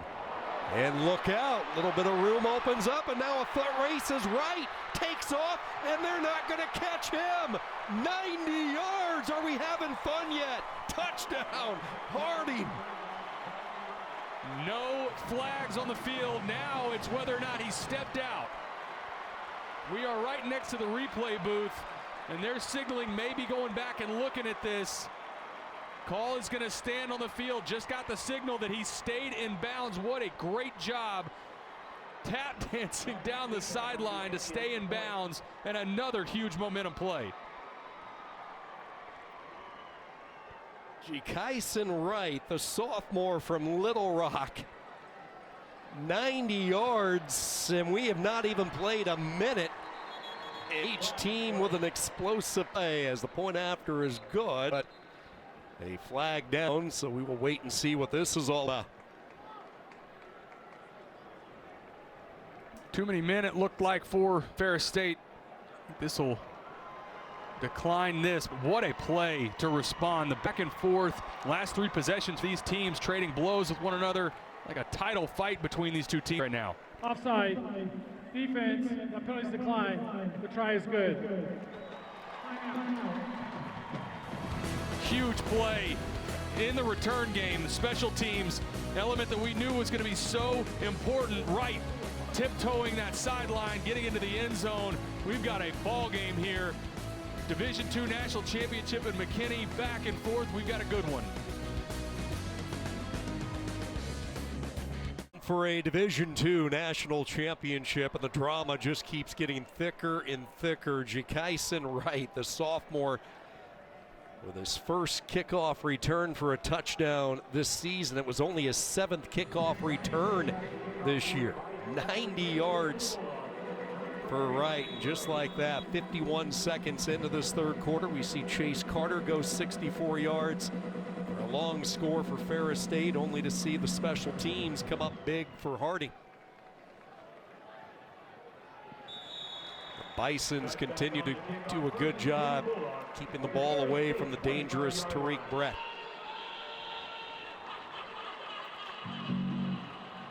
"14 points over the last 12 seconds. Compliments of the legs of Chase Carter and the speed of Jikaisen Wright. And now if you're Harding in this defense, you have 1 stop on the day. That was the 4th down stop early in the first half. Other than that, this Ferris State offense has had a lot of success. On the RPO and finding a little bit of a hole is Brady Rose as he takes off. Rose into plus territory to the 41, and they are just gouging the Bisons right now. And a really nice job throwing to his left again from Wyatt Bauer. We talked about he's so good working to left, accurate throw, finding Brady Rose in the soft spot of zone coverage. Brady Rose with that speed, thought me for a second there he may take that the distance. 32 yards to Rose. Same play. Now they'll take a shot deep down the near side, right on the button to Boyd. His first touch of the day, and Ferris State has it 1st and goal. Holy smokes. And the young corner, Josh Gatlin, redshirt freshman, gets caught with his eyes in the backfield. He's in perfect coverage with Tay Boyd. Turns around, and that's where Gatlin loses sight of his man, turns into a huge play. Bauer ready to go, looking for his 3rd rushing touchdown. He has it, plunges ahead, touchdown Ferris State, and that was easy. Just like that, 3 plays, length of the field, keep the ball on the ground. They've done a great job of this already. 3rd touchdown rushing for Wyatt Bauer.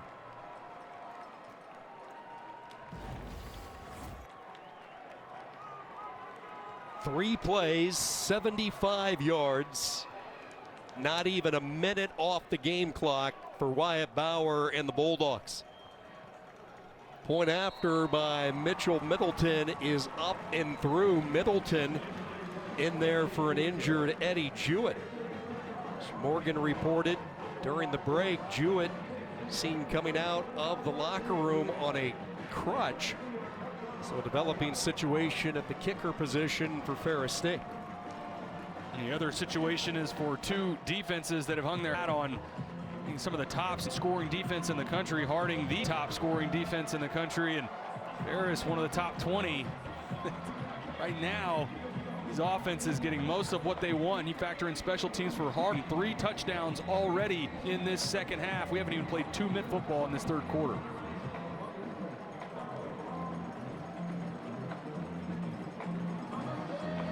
Last week it was Jake Price who rushed and accounted for 3 touchdowns for Ferris State. Today it's been the redshirt freshman, another youngster on the Bulldog roster, Wyatt Bauer. He's accounted for 4 scores, 9 of 15 through the air, 163 yards, the touchdown pass, and then running the football, 5 carries, 38 yards, and 3 rushing scores for Bauer, playing in his first NCAA championship.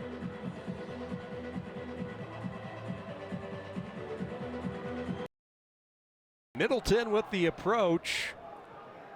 And Wright's going to get another crack at it. Moments ago, a 90-yard return. This way, time taking it out past the 25.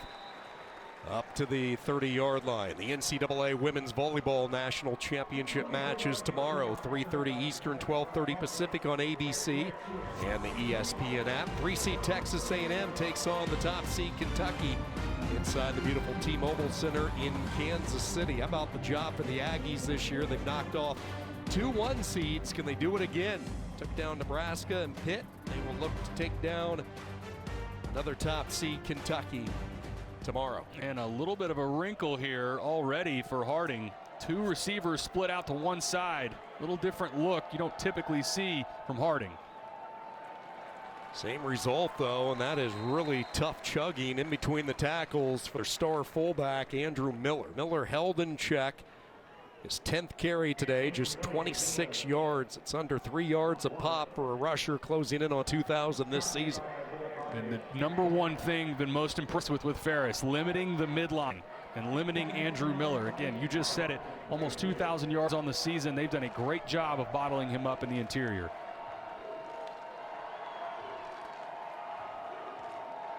Second down and 8. They will pitch it to Jay. Patient run there by Jay, but nothing opened up. He got lassoed down up around the neck area by Tim Allen. Miller over 2,000 yards, excuse me. Credit to him for getting there. Devere Jones, number 2, doing a great job right now, forcing everything wide. That's another safety. We've talked a lot about Jalen Jones, but Devere Jones doing a good job making this offense run sideline to sideline, and this is a big play here. I think if you get this to anything 4th and short, you'll see Harding stay on the field on offense. Yeah, they brought in Jones from the NAIA ranks. Ferris State did. He won a national championship last year at that level, so now trying to win a title in back-to-back years. Keelan is going to throw, zips it. Franklin out of the backfield, got open, and he makes the catch. Jalen Jones the stop, a 3rd down conversion. Keelan, perfect throwing the football today. And up the seam again, great job. Got eyes in the backfield from the defensive back, Nolan Ziegler, from the linebacker spot, and you get Franklin in behind it. Good accurate throw from Cole Keelan.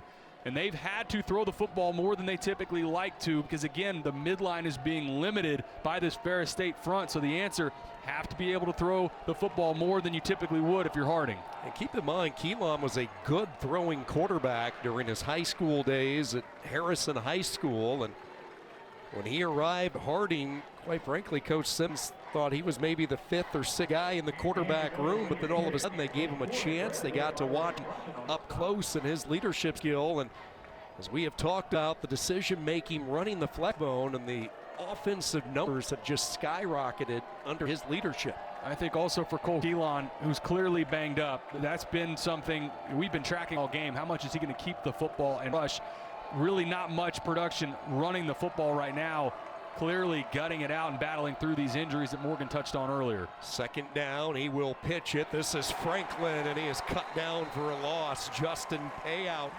We haven't talked about him much today, but he is one of the top defenders, not just in the Division II level, but all of college football. You've got Payout, and you've also got number 24, Ziegler. There's 2 different defenders that are coming down, nowhere to go on the outside. That's good team defense rallying to the football. And you said it with Justin Payout. We asked Tony Anise yesterday, have you ever had a defensive back that has better instincts than Justin Payout? He said, no, not even close. By far the best instincts of any DB that I've been around. Payout with a Ferris State single season record, 9 interceptions, including a couple of key ones last week. 3rd down and 8. They stay on the boundary side to Franklin, and he won't get there.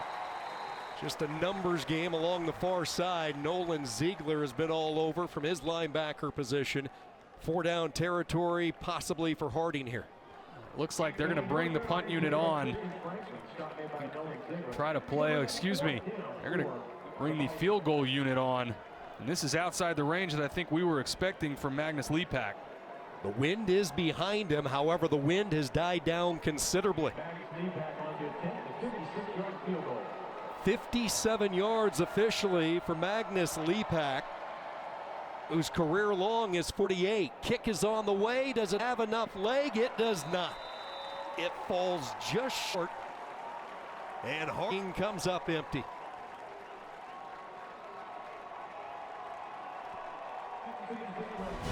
The Bisons rolling the die. The trust in the junior from Tulsa. Leap back just short. Can't believe it. Harding trails by 14. It's not over. Not yet. That epic run, that wild dream, not over till the clock hits 0. Till the stadium shakes. Till the wild things let loose. Till the trophy is lifted and the confetti falls. This is the national championship. When it's over, you'll feel it. This is the wild world of college football.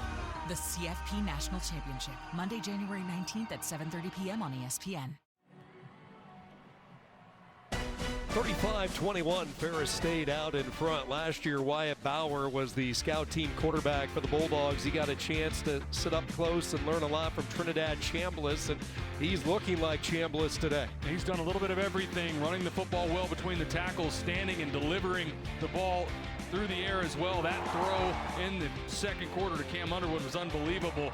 Then his 4th touchdown total overall in this game. I think right now, if you're Harding, trying to figure out how do we create a takeaway, some sort of negative play, because right now Ferris State is lining up and getting almost whatever they want on the offensive side. Tony and Stephen East continue to mix it up. They have Golker at quarterback. He swings it out to Tariq Brett. Brett sprints up to the 48-yard line. There is Clark Griffin in on the stop, the 5th-year senior who started his career at Alabama and has grown into one of the top tacklers that Division II has ever seen. 7A Player of the Year in Alabama as a senior in high school, went to Alabama, now here at Harding. Loved when we talked to Coach a week ago, said he's got a chip on his shoulder the size of Texas. Second down, Golker's going to take a shot, one-on-one coverage, and it is caught. What a throw to the freshman, Tariq Bauer. First down, Ferris State. And the Harding sideline is going ballistic. They want offensive pass interference on this. The entire sideline is out of the box right now, looking at the side judge. Let's see at the top of the screen, is there a shove on Josh Gatlin? See that push in the back? I don't think there's any question. Looks like he got away with it, and he's looking back at the receiver, the umpire. I think absolutely offensive pass interference that was missed there. Golker over the left side, not much. So if Wyatt Bauer's not beating you, it's his twin brother Tariq on that last catch. The two twins were always going to be a package deal, and when they came out of Corunna High School, Ferris State came calling, and there was no hesitation. The two brothers so tight off the field. Tariq's been banged up of late, returned last week and caught a touchdown from his brother Wyatt, who's checked back in at quarterback. Twin brothers have done some damage this year with the Andersons on the offensive line and then the Bauer brothers at the skill set. Here was movement, it looked like, by Ferris State. Prior to the snap, false start. Offense, number 75, 5-yard penalty, second down. That's Dane Arnett, first-year starter, who they are really high on. Another one of those high school wrestlers converted to offensive lineman that I know you love so much, Sean. Can't beat it. Yeah, you have Arnett, who wrestled. The linebacker Brady Hamby was a really good wrestler. The left guard Ben Prestula was a dual sport. He wrestled and he played basketball. You don't find that too often, especially for a big guy up front. Second down and 12 after the penalty. Bauer's going to move the pocket, sprints right, being pursued. You see the speed that he has, bad hamstring and all. That time it was the freshman, the true freshman, Josh Garner, who was in the pursuit. I'm sure that hamstring feels a little bit better in McKinney at 75 degrees sunny compared to a week ago at home. The wind chill -10. Yeah, what a difference a week makes. They had cooling towels down on the Ferris State sideline today in McKinney, 80 degrees. Even warm for these parts of the country for late December, less than a week away from Christmas.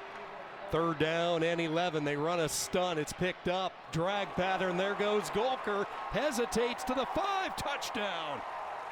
Wyatt Bauer to Carson Gulker. Ferris State, their largest lead of the day. Another shallow cross that gets lost by this defense from Harding. Carson Gulker, they busted Harding on this early in the game. They're going to come across. You got him coming this way and another shallow cross this way. They lose Gulker in traffic, and he walks in the end zone. This is one that Harding's got to be able to pass that off and communicate. Instead, an easy score for this offense.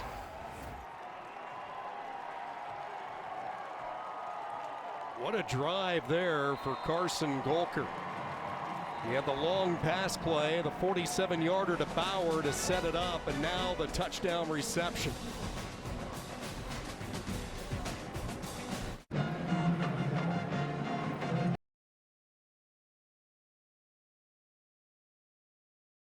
On ESPN2. For more information, visit NCAA.com, the home for all NCAA championships. 6:14 to go, third quarter inside beautiful McKinney ISD Stadium, and Ferris State has stretched their lead to 21, the largest on the afternoon for the defending champions, looking for their fourth crown in the last 5 years.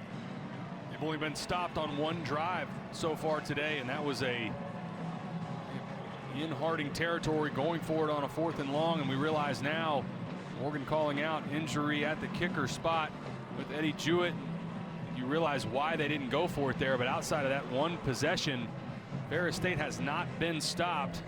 This offense that's been dynamic all season, showing you why. And it really is amazing. We documented the story today. Tony Anise lost 8 really good players to the transfer portal. A couple of starters on the offensive line. Lawrence Attar went to Michigan. Bryce George transferred to Iowa. Of course, the quarterback, Trinidad Chambliss, right now putting on a show in the opening round of the college football playoff. Ole Miss as they take on Tulane. And that was a big blow. And Coach Anise talked about the emotion of watching these guys that he brought up throughout the years hit the transfer portal. And you know, he went into this season coming off what he described the toughest offseason of his 3+ decades along the sideline. Combination of the transfer portal and injuries said in spring, I don't know what we're going to look like this fall. On the kick, this is Hines working his way out past the 25 up to the 27-yard line. So you take a look at what this team had happened during the offseason. The portal really struck them. Chambliss now with Ole Miss. Cannon Katzer hit the portal to West Virginia. We talked about the 2 linemen going to the Big Ten, and then on the defensive side of the ball was Saipa Ia in the year that he had for the MAC champion Western Michigan Broncos. Those are some big names to fill. Big names to fill, and then again the injuries that Ferris State had to deal with. You didn't have Carson Gulker for the spring, Chase Carter. They were banged up at a number of positions, but it speaks to the depth and what Tony Anise has built at Ferris State to have this sustained success. Franklin tight-roping the far sideline. Good job there with limited space. Tight real estate for Christian Franklin. So Taylor, there's still tons of time. We've seen the big play element all throughout this football game. Under 6 minutes to go in this third quarter. Does Harding change anything yet? Not yet. I mean, it starts with you've got the ball here, obviously going down and getting points and getting a touchdown. I think trying to manufacture some sort of extra possession, whether that's creating a takeaway or on special teams. Something had happened for Harding on defense with a takeaway or getting an extra possession on special teams because they're not getting stops right now on offense, or on defense, excuse me. Elon will move the chains, a first down, another tackle for Tim Allen. And that's easier said than done, right? Stealing a possession, everybody would love to do that. But Ferris State right now on the offensive side, we just said it, they've only had one drive stall out and not end in points. They're doing about whatever they want. But it starts here for Harding, a team that they have tremendous resolve. It's far from over in this game, but it starts here with capitalizing on this drive with a touchdown. Second appearance in the national finals in 3 years for the Bisons from Searcy, Arkansas. Elon fakes the pitch, tried to change course, and a good open field tackle by Byers, who's had a good game. And we talked about Saipa Ia hitting the portal to Western Michigan, and they needed some linebackers to step up, and Byers has been one of those guys. And this is clear that right now, Keelan is banged up. We saw him a week ago on a play just like that against Kutztown, take off and rip off a 50-yard touchdown run.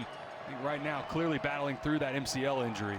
Andrew Miller has been taken out of the equation for the most part. Ruffin, the senior defensive lineman who was a reserve last year up front. Third down for Keelan in the offense. Clock continuing to move. Harding needs something big here.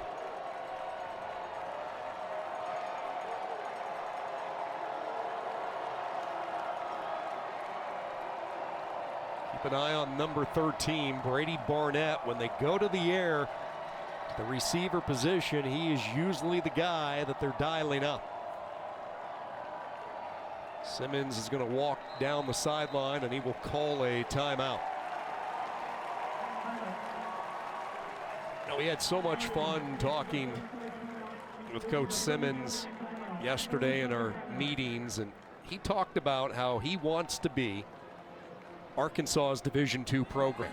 And you know, you look at the history of Arkansas football, it's been more than 30 years since the natural state has been home to a national powerhouse. And we're talking really at all the different levels, whether it's the Razorbacks, the D2 levels, even you go back to Central Arkansas when they had the really good run in Conway and the NAIA winning 3 titles. And what he has done in his tenure, they clearly are on that path. There's no doubt. And have a national championship from 2 years ago. You're back in the championship game here today. And it's building that, modeling a lot of it after what Tony Annese and Ferris State have done as well, where the expectation is not just the postseason and conference championships, but every season to get to this part of the season to compete for a national championship. Well, let's see what they come up with here on third down. They go to all reliable number 8, Andrew Miller, and he is chopped down shy of the first down. Back taking it to the 48-yard line. And obviously down 3 scores, the offense stays out there. Tough sledding again. You see all the bodies down at the line of scrimmage. This defensive line, Marky Jones, Caleb Davis, Javon Ruffin, interior defensive line, they have stepped up time and again. Huge opportunity here. Think about slamming the door shut on this game. That's a potential here if Ferris State can get a stop. This defensive line, headlined by Davis, the GLIAC Defensive Lineman of the Year. They have done the job. Fourth down, Keelan is going to throw. Back foot, looking downfield, some contact. No flag, and it's another stop for Ferris State. Madison, the veteran on the back end. Ian payout. A 4th and 1, and Harding decides to put it in the air. Ultimate sign of respect for how well Ferris State has played. Good cut on the back end from Madison. And how about this defense? Answering well time and again. There's a special team score. Outside of that, only giving up 2 touchdowns to one of the top offenses and the top rush offs in all of college football. Well, you look at Ferris State defense and the job that Tony Annese has done as the defensive coordinator. Remember, they switched to the 4-2-5 a year ago. Now an offline snap. They run the end around to Brady Rose, who was a high school quarterback, and he spins it downfield incomplete. And then Rose got hit by Sobczak just as he released it. Well, they've let Brady Rose throw it a couple times this season. Like you said, he is a high school, or was a high school quarterback. Ends up taking a shot there as he releases the ball. Morgan. Well, for Coach Simmons, the goal is always about having the best culture in America, and I'm seeing that shine through on this Harding sideline. This defense has plenty of belief, multiple players speaking up about continuing the fight and focus, and they're going to be without, though, their starting strong safety, Deion Campbell, whose left arm is currently in a sling, guys. Yeah, and this was the defense already without the services of Curtis Jackson today, so the secondary getting even thinner. And Ferris State taking full advantage of it. Tariq Brett, high knee in it, out of bounds, but a first down gallop, and all the momentum right now with the defending champs. Deion Campbell, who has been a key player on the back end of this secondary. And keep in mind, this is a Harding defense coming into the season that lost their 2 starters to graduation, and they lost one of the anticipated starters to an injury, so they have been really filling the back end with a lot of inexperienced players throughout the course of the season. Especially that safety spot. I mean, you touched on it, but Ty Duggar, that ACL injury, he's actually back playing some, played last week. But that was a guy, 2024 All-American, that they've had to have guys like Lou Martin and Deion Campbell step up in place of some of these injured returners from a year ago. Ferris stayed in no hurry right now as we cut inside 2 minutes to go in this national championship game. Second down, they will run the option and look at the speed of Brett to the sideline, and then he blew a gasket when he had clear turf out in front of him, and Tariq Brett can't believe it. Almost looked like the turf monster gets him at the end. It's that zone read, pitch it off of the end. Great recognition by Wyatt Bauer, and that's exactly it. The dreaded turf monster raises up, grabbed him at about the 15-yard line. There are 3 members of this football roster, including Brett, that are part of the very solid indoor track and field team at Ferris State. Tariq Brett, one of those weapons with his speed.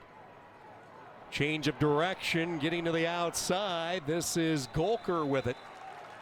They just come at you in so many different ways. They really do. And when you think about for Harding on defense, I mean, all season, this is the top scoring defense in all of Division II football. Gave up just under 11 points a game. And Ferris State, when they line up and they don't have negative plays and penalties, they're getting about whatever they want. And I think it starts again with that offensive line. The best offensive line in Division II football, and they're showing you why tonight. Came in a nation's best, averaging 515 yards per game, and today they already have 526, and we still have a full quarter to play. Impressive showing. This is Price hop skipping his way, and he is denied the end zone. Ball might have popped loose.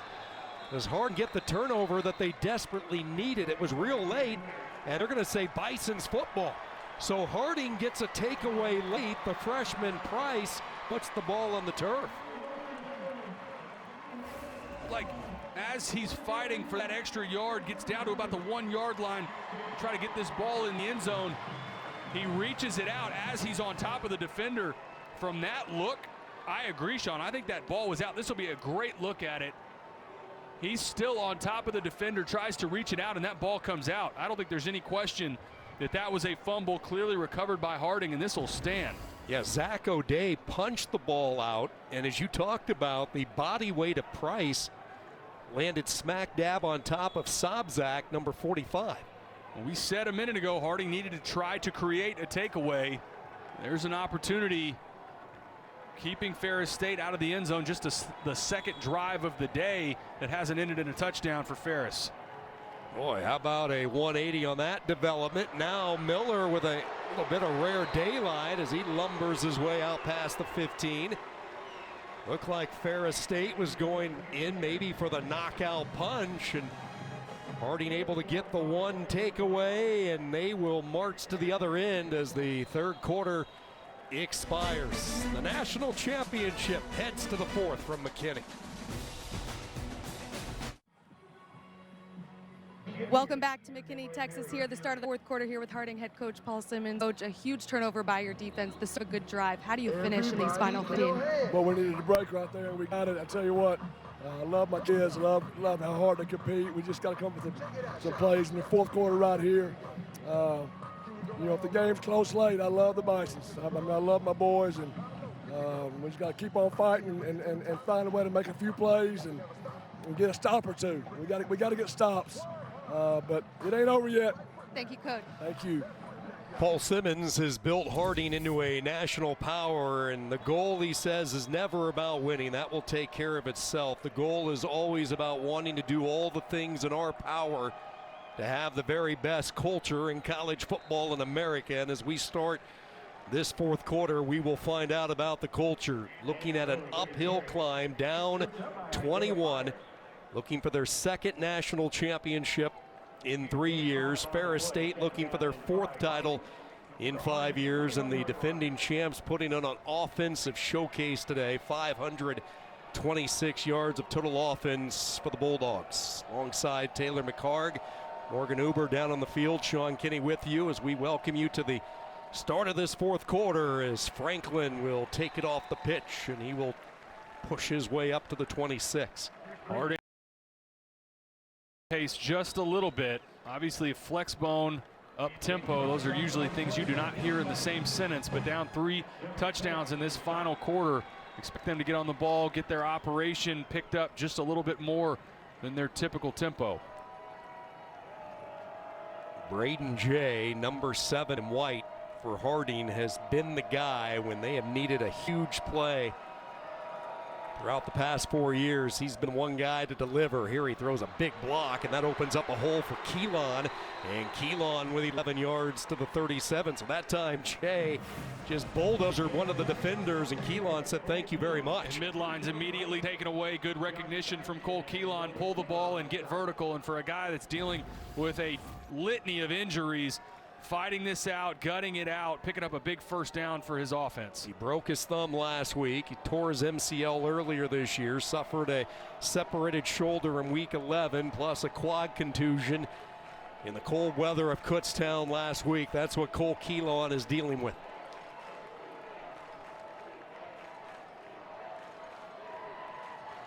Again, no urgency here. Play clock down to 1. Keelan is going to throw. The southpaw is going to take a shot downfield, but Barnett was well covered. Justin Payout making sure that nobody was going to sneak behind him that time. Not very many times you can pick on Justin Payout. Best defensive back in Division II football. You said it earlier, 9 interceptions this season. Unbelievable. And for a defensive unit, it created 40 takeaways on the season. Harding just the 1 fumble early in the game that was created by Jalen Jones. Outside of that, really have done a decent job of protecting the football against a unit that has thrived on creating takeaways. Each team with 1 takeaway today. Ferris State capitalized back in the first half. Harding trying to do it late. Franklin, who's been busy, rumbling up to the 41-yard line. Another tackle for Tim Allen. How about this guy, the junior from Coopville, Michigan? And this is all about trusting the process when you look at the career of Tim Allen. He was scout team player the first years on campus. And now described by defensive coordinator Tony Anise as the leader of that defensive line. It speaks to, just like you said, trusting the process, sticking with it, getting better and better, and then capitalizing on his opportunity this season. Second straight year where he has sparkled in the championship game. Harding 3 of 7 on third downs, 1 of 4 on their last few tries. They will hand the ball off, and this is Miller with a first down run. He just hopped on the back of David Gomez and said, big guy, open up the hole, and he did. One of the few plays tonight we've seen that midline open up. Credit on that right side of the offensive line, like you mentioned, Gomez collapsing it down. It's actually a trap bringing across Andrew Miller, able to pick up that first down. Clock continues to move inside 12 minutes. Keelan, this Harding offense approaching 300 yards tonight. Franklin in motion. Keelan will keep it. Keelan diving up ahead to the 46. Brady Hamby, young linebacker, in on the stop. And this looks like the kind of rhythm that we came to expect and what Harding fans have seen for so long with this offense. Midline taken away, quarterback pulls it, get vertical, and pick up 5 yards. If you see this out of the gate from the very beginning of this game, I think it looks a little bit different for Harding, but Ferris State had a great plan in that first quarter, especially of slowing down Harding, and what's turned into a track meet. Those early possessions that didn't end in points for Harding have come back to bite them. A couple of fresh bodies checking in along the defensive wall with Ruffin and Saipa-Ia. Miller into the pile, crosses it to the 44, setting up a third down.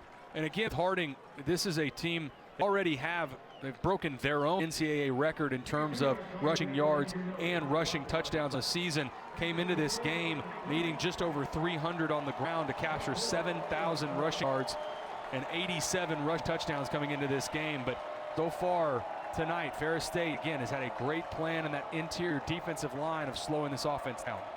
Third down and 3. Can they convert another one? They will pitch it. Jay behind a Franklin lead block, and he got thrown forward.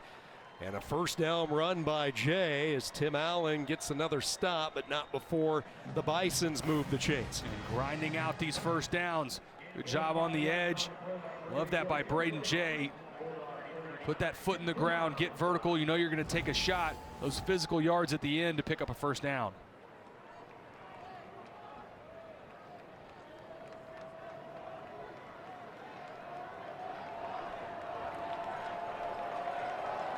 First down and 10. Miller, that time the play got blown up. Mike Erickson got driven back into the backfield, and the Conference Defensive Lineman of the Year, Caleb Davis, says a big hello back home to Big Rapids. There's that interior defensive line again, getting walked back. That time it was Javon Ruffin, number 91, blowing that play up single-handedly. And for this defensive line, again, Marquis Jones is just under 300 pounds. Davis is at 300. Ruffin's at 300. You don't see a ton of depth like that in size at the Division II level that Ferris State is able to roll out with that number of bodies. When you talk about slowing down Flexbone, it starts with those guys in the interior. That is a tight-knit group. When you look at the defensive line for Ferris State, Jay able to get to the corner. He has the knockout speed as he is shouldered out by Eric Jackson. See some tapping of the helmets right now from these defenders for Ferris State. This is by far the longest drive of the game that Ferris State has had to stay on the field. See if this is the spot on the field that you get any sort of double move. Try and take advantage of number of plays that have been kept on the ground here in a row. DBs have their eyes in the backfield. You take a shot and get in behind this defense. But again, Taylor, you look at this drive, Hardy moving the football, but boy, a lot of time evaporating off the clock as they will continue to nickel and dime their way downfield. Miller with a first down run, but a drive that is approaching 5 minutes of game clock time. And we said that at the beginning of this drive, that they needed to get into a little more up-tempo. But right now, I think staying true to form with who they are, picking up 4 or 5 yards a clip, keeping the chains moving. Go back to, they're going to have to figure out a way to do what they just did a minute ago, creating that takeaway. They've got to steal another possession or two if they've got a chance to come back in this game. 14th play of the drive right here for Keelan.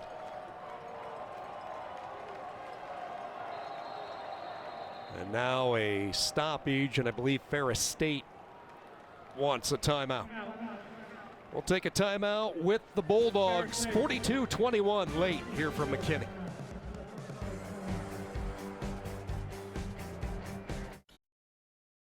Hope. Also in the volleyball world, Paul Simmons knows what it takes to win a title.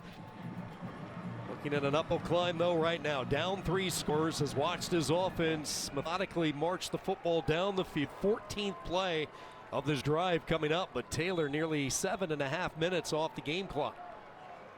Have to figure out a way to pick up the tempo just a little bit here with time at a premium. First down from the Ferris State 29-yard line. Keelan, forced pitch. Look at the aerial acrobatics from Jay, but it doesn't net much. Tim Allen stayed grounded, and all of a sudden it's a steady dose of number 21 for the Bulldogs. Team defense again for Ferris State. Great job by Braden Jay to clear the defender payout.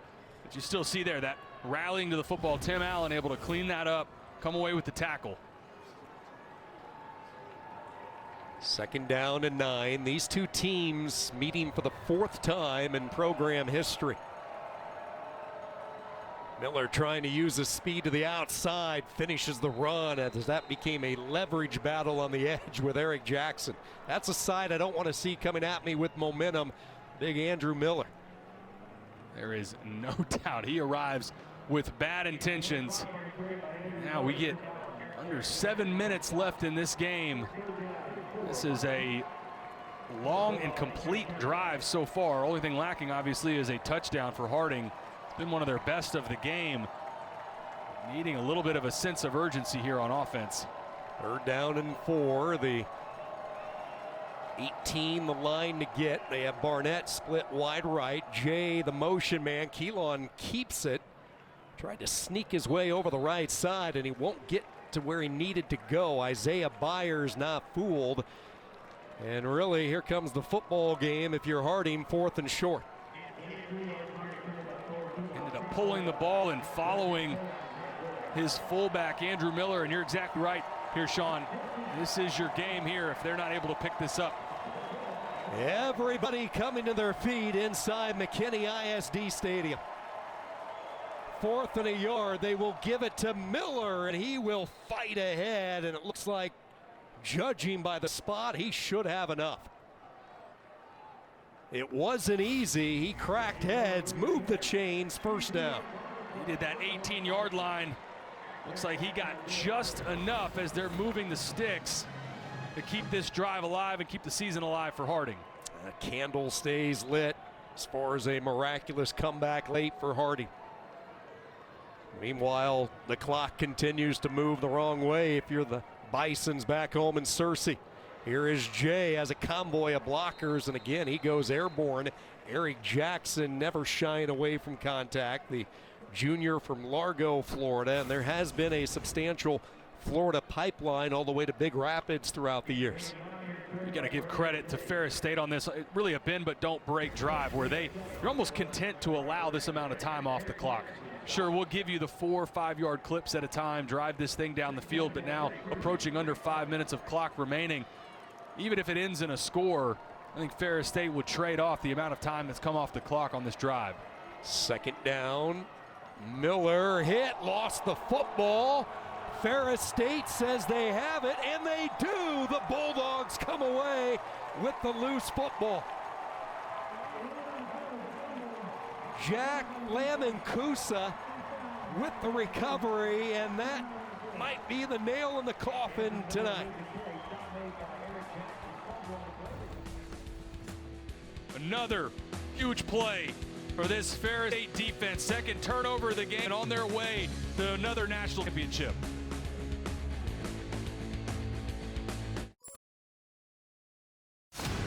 Pandemonium in here. Unbelievable. This is what makes this sport so amazing. The college football playoff first round concludes tonight. First round action from earlier today. Miami wins on the road 10-3 over Texas A&M. A tough start for the G5. Tulane getting hammered by Ole Miss later tonight. James Madison and Oregon kicking off at 7:30 Eastern. I think if you're a couple of those teams that are sitting at home tonight, not playing in these games, you see that result with Ole Miss and Tulane, and we'll see what happens with JMU and Oregon. But boy, I think teams like Vanderbilt and Notre Dame, even Texas, you could make an argument for maybe not thrilled with 2 Group of 5 teams in this year. So Ferris State sends this offense back out onto the field after Harding goes 19 plays, 85 yards, 10.5 minutes off the clock, and it ends up in no points. The fumble, second takeaway for the Bulldog defense. Just when it looked like maybe Harding could get this down to 2 scores. Turnover, snap that line of thinking. You look at the job that Tony Annese has done at Ferris State, and it goes even back to his younger years as a high school coach. This is a head coach that has won 3 state titles. He won 2 national JUCO championships, and a little more than 3.5 minutes away from winning his 4th Division II championship. And a guy that still feels the pressure. I mean, we sat in there in the meetings with him, and he's got his son Steve in there, his nephew Tony Annese, and talk it through. Part of why he loves spring ball so much is it's just his opportunity to be around these young men and coach them, and some of the pressure is off at that point, because once you get into the season, you have all the stakes and the expectations that they have built here, and they've built at Ferris State with these championships. But he said he still loves, more than anything else, being able to be around young people and coach them and have an impact in their lives. And you see that in not only how they play, how they conduct themselves off the field as well. They go back to Price, and he will scoot his way toward the chains, knocked out of bounds by Cox, but he should have enough for the first down. And yeah, and he's enjoying everyday life with these student athletes, but he's also having success with his own family. You saw the shot of his son Steve, the co-offensive coordinator. His nephew Tony is the defensive coordinator, has another son Anthony who's on the coaching staff as well. So the Annese family tree There's Tony, and what a job his defense has done the last couple of years. And love the relationship between father-son, talking about who has play calling duties. They actually had a touchdown in last year's national championship where you had Steve send in one play and Tony send in the other. They ran both at the same time between protection and routes, and it still ended up in a touchdown. Price with some room, twisting his way to the 34, 13 more yards. And it really was enjoyed for all of these staffs that we get a chance to talk to, and especially these two in this national championship. Paul Simmons and his staff were great with us yesterday as well. They were great a week ago in the semifinal, and I think the character, and they're very different programs in some ways, but in others they're so similar because their kids care so much about the product on the field. They are good teammates, they care about one another, and it starts at the top between Tony Annese and Paul Simmons. Ferris State and their fans have made the journey from lots of snow to sunshine and now nightfall here in McKinney.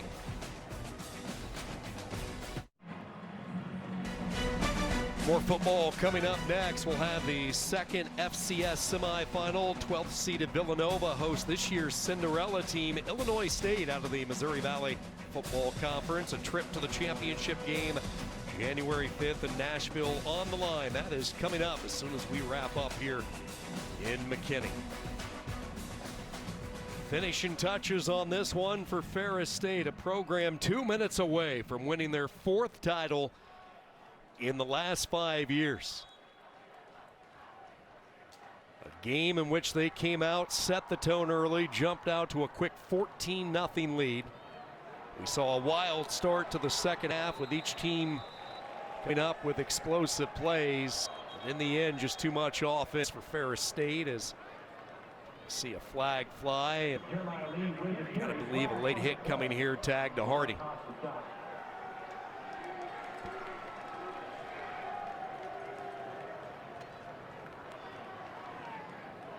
We'll get our call for Richard Gray as he sorts it out. Ferris State entering today 29 straight wins. That's longest in program history. After the play was over, personal foul, unnecessary roughness, number 17. Offense, 15-yard penalty from the end of the play. The down counts. It's second down. All right, so it's going to go against the Bulldogs. But Taylor, put it in perspective. When you see the consistency and really the benchmark of success, this is a dynasty now with their 4th title in the last 5 years. In this modern era of college football, even at the Division II level, which is getting impacted with the transfer portal, what's been the secret for this program in Big Rapids, Michigan? The ability to reload with talent, and obviously they do a great job with their system and scheme, but we talked with the strategy about going to Florida and how they approach going after players that had Division I offers and don't end up signing with a Division I school, and having this blitz on places like Florida where you go after top talent, and they brought them here to Ferris State. And I think in the modern landscape of college football, they've also, I don't know if gotten comfortable with, because Coach Annese told us, he was a wreck at the end of the season last year with the number of transfers that they had leave the program, but understanding that's, if you get to this part of the season and you're playing this well, it was a Trinidad Chambliss. If that happens and they end up leading a playoff team, that's credit to you and your staff for identifying that player. So I think the ability to reload and having this caliber of player, that's part of it, a huge reason why you're seeing them with an opportunity for national championships in 5 years. Jake Price literally getting carried off the field by his teammate. Hopefully Price, the redshirt freshman, will be all right.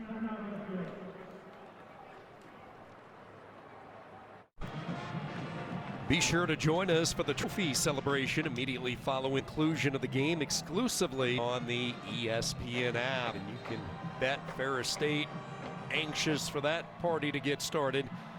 What a day it's been for Wyatt Bauer. Really all 3 quarterbacks. Bauer has thrown for 177. He's accounted for 5 touchdowns, 3 rushing, 2 through the air. Chase Carter, the other quarterback, leads the team running the football with 111 yards. He has a touchdown. And then Golker has been Mr. All-Purpose today. 3 catches, 52 yards, a touchdown reception. He's completed both of his passes, and he has been effective as a rusher as well, as Harding will use their second timeout. You know, before the break, we were talking, Taylor, about the dynasty that Anise has built. He's also been able to capture the social media world with his staff, because I thought it was really a clever play. You know, oftentimes during this part of December, a lot of teams are reaching out to possible recruits, and really the approach that Ferris State takes is they send out all these social media messages saying, we'll get back to you, we're busy winning championships. That's right. And loved the clip on I'd rather play the Fighting Irish than have to play Harding. I loved that, and it was clearly a sign of respect for Harding and what Coach Simmons and the consistency that they have. But again, really enjoyed visiting with him this week. Room run after the timeout and pushed out of bounds, plus territory all the way to the 39-yard line. It's Kevin Sims.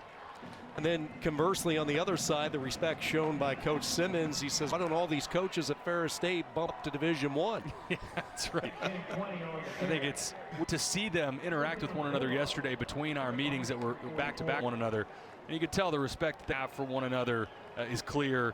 And tell the story again of Coach Anise saying, I need to talk to Paul Simmons, can you call your youngest son? I'd like to extend an offer to him right now. And they went out in the hallway. They were all on speaker. It was great, but clearly a ton of respect between those two and these two programs. Victory formation for Ferris State, and that is a bath that never gets old, especially in the Lone Star State weather. Might not want it in Big Rapids tonight, but he will gladly take it here in McKinney, Texas. Congratulations again to Coach Anise. 4 national championships in 5 years. Just an unbelievable run here for Ferris State.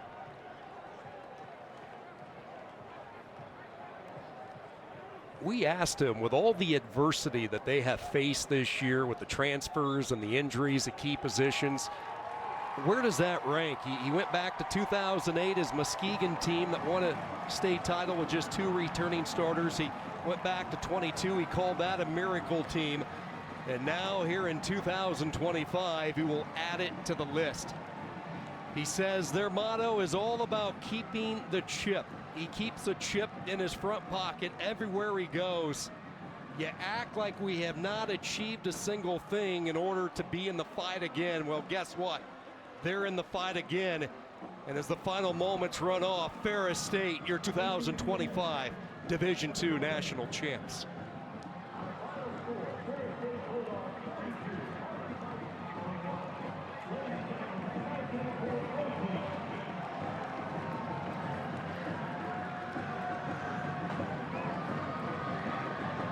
Their 4th title in the last 5 years.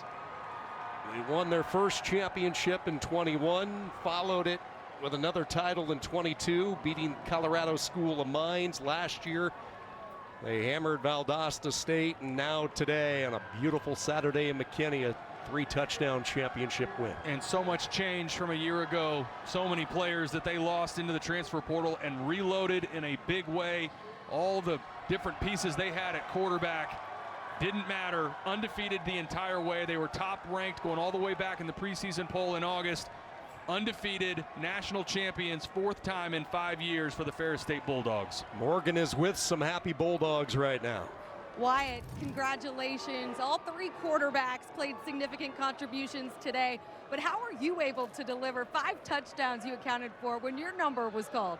Yeah, you know, we all played great today. You know, as a group, we play very versatile. We all can play and do the same things. You know, I got the shots that I took them, and it worked out pretty well.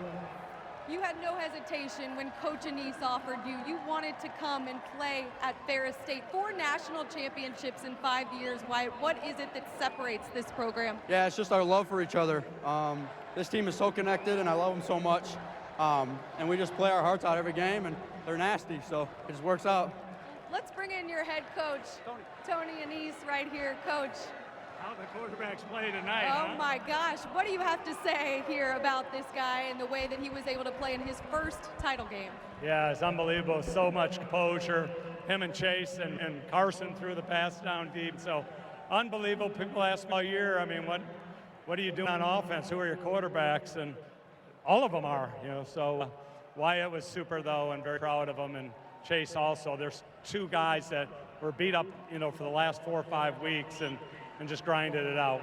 You come in preseason number one all year long, undefeated. How did this team handle the weight of that expectation? I think Ferg, he's the guy that motivates us. So, no, in all honesty, it's an amazing achievement. Like, shocking to me. Like, our guys just never stop fighting, and this is part of it right here. I got a chip, all right, and it's keep your chip. Keep your chip. And our guys carry these around. We gave them out, the first or second day of camp. And it's hard, man. It's hard when people all say complacency sinking in, or, oh, we've achieved this in the past, but our guys never stop fighting. Coach, congratulations, and enjoy this one with your team. Thank you. Thank you. I appreciate you.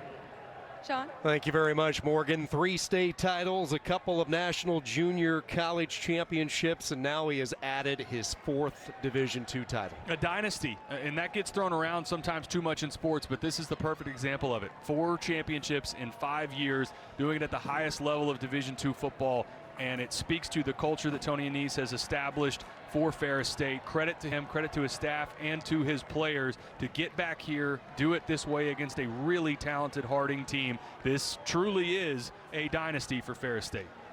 That's going to wrap things up here in Texas. Ferris State, your 2025 national champions. They win their 4th title in the last 5 years. 42-21, they take care of Harding today. Coming up next, number 12, Villanova, Illinois State for the right to play in the FCS Championship. For Taylor Maharg, Morgan Uber, our entire production crew, this is Sean Kinney saying so long from Texas. All right, Sean, thanks.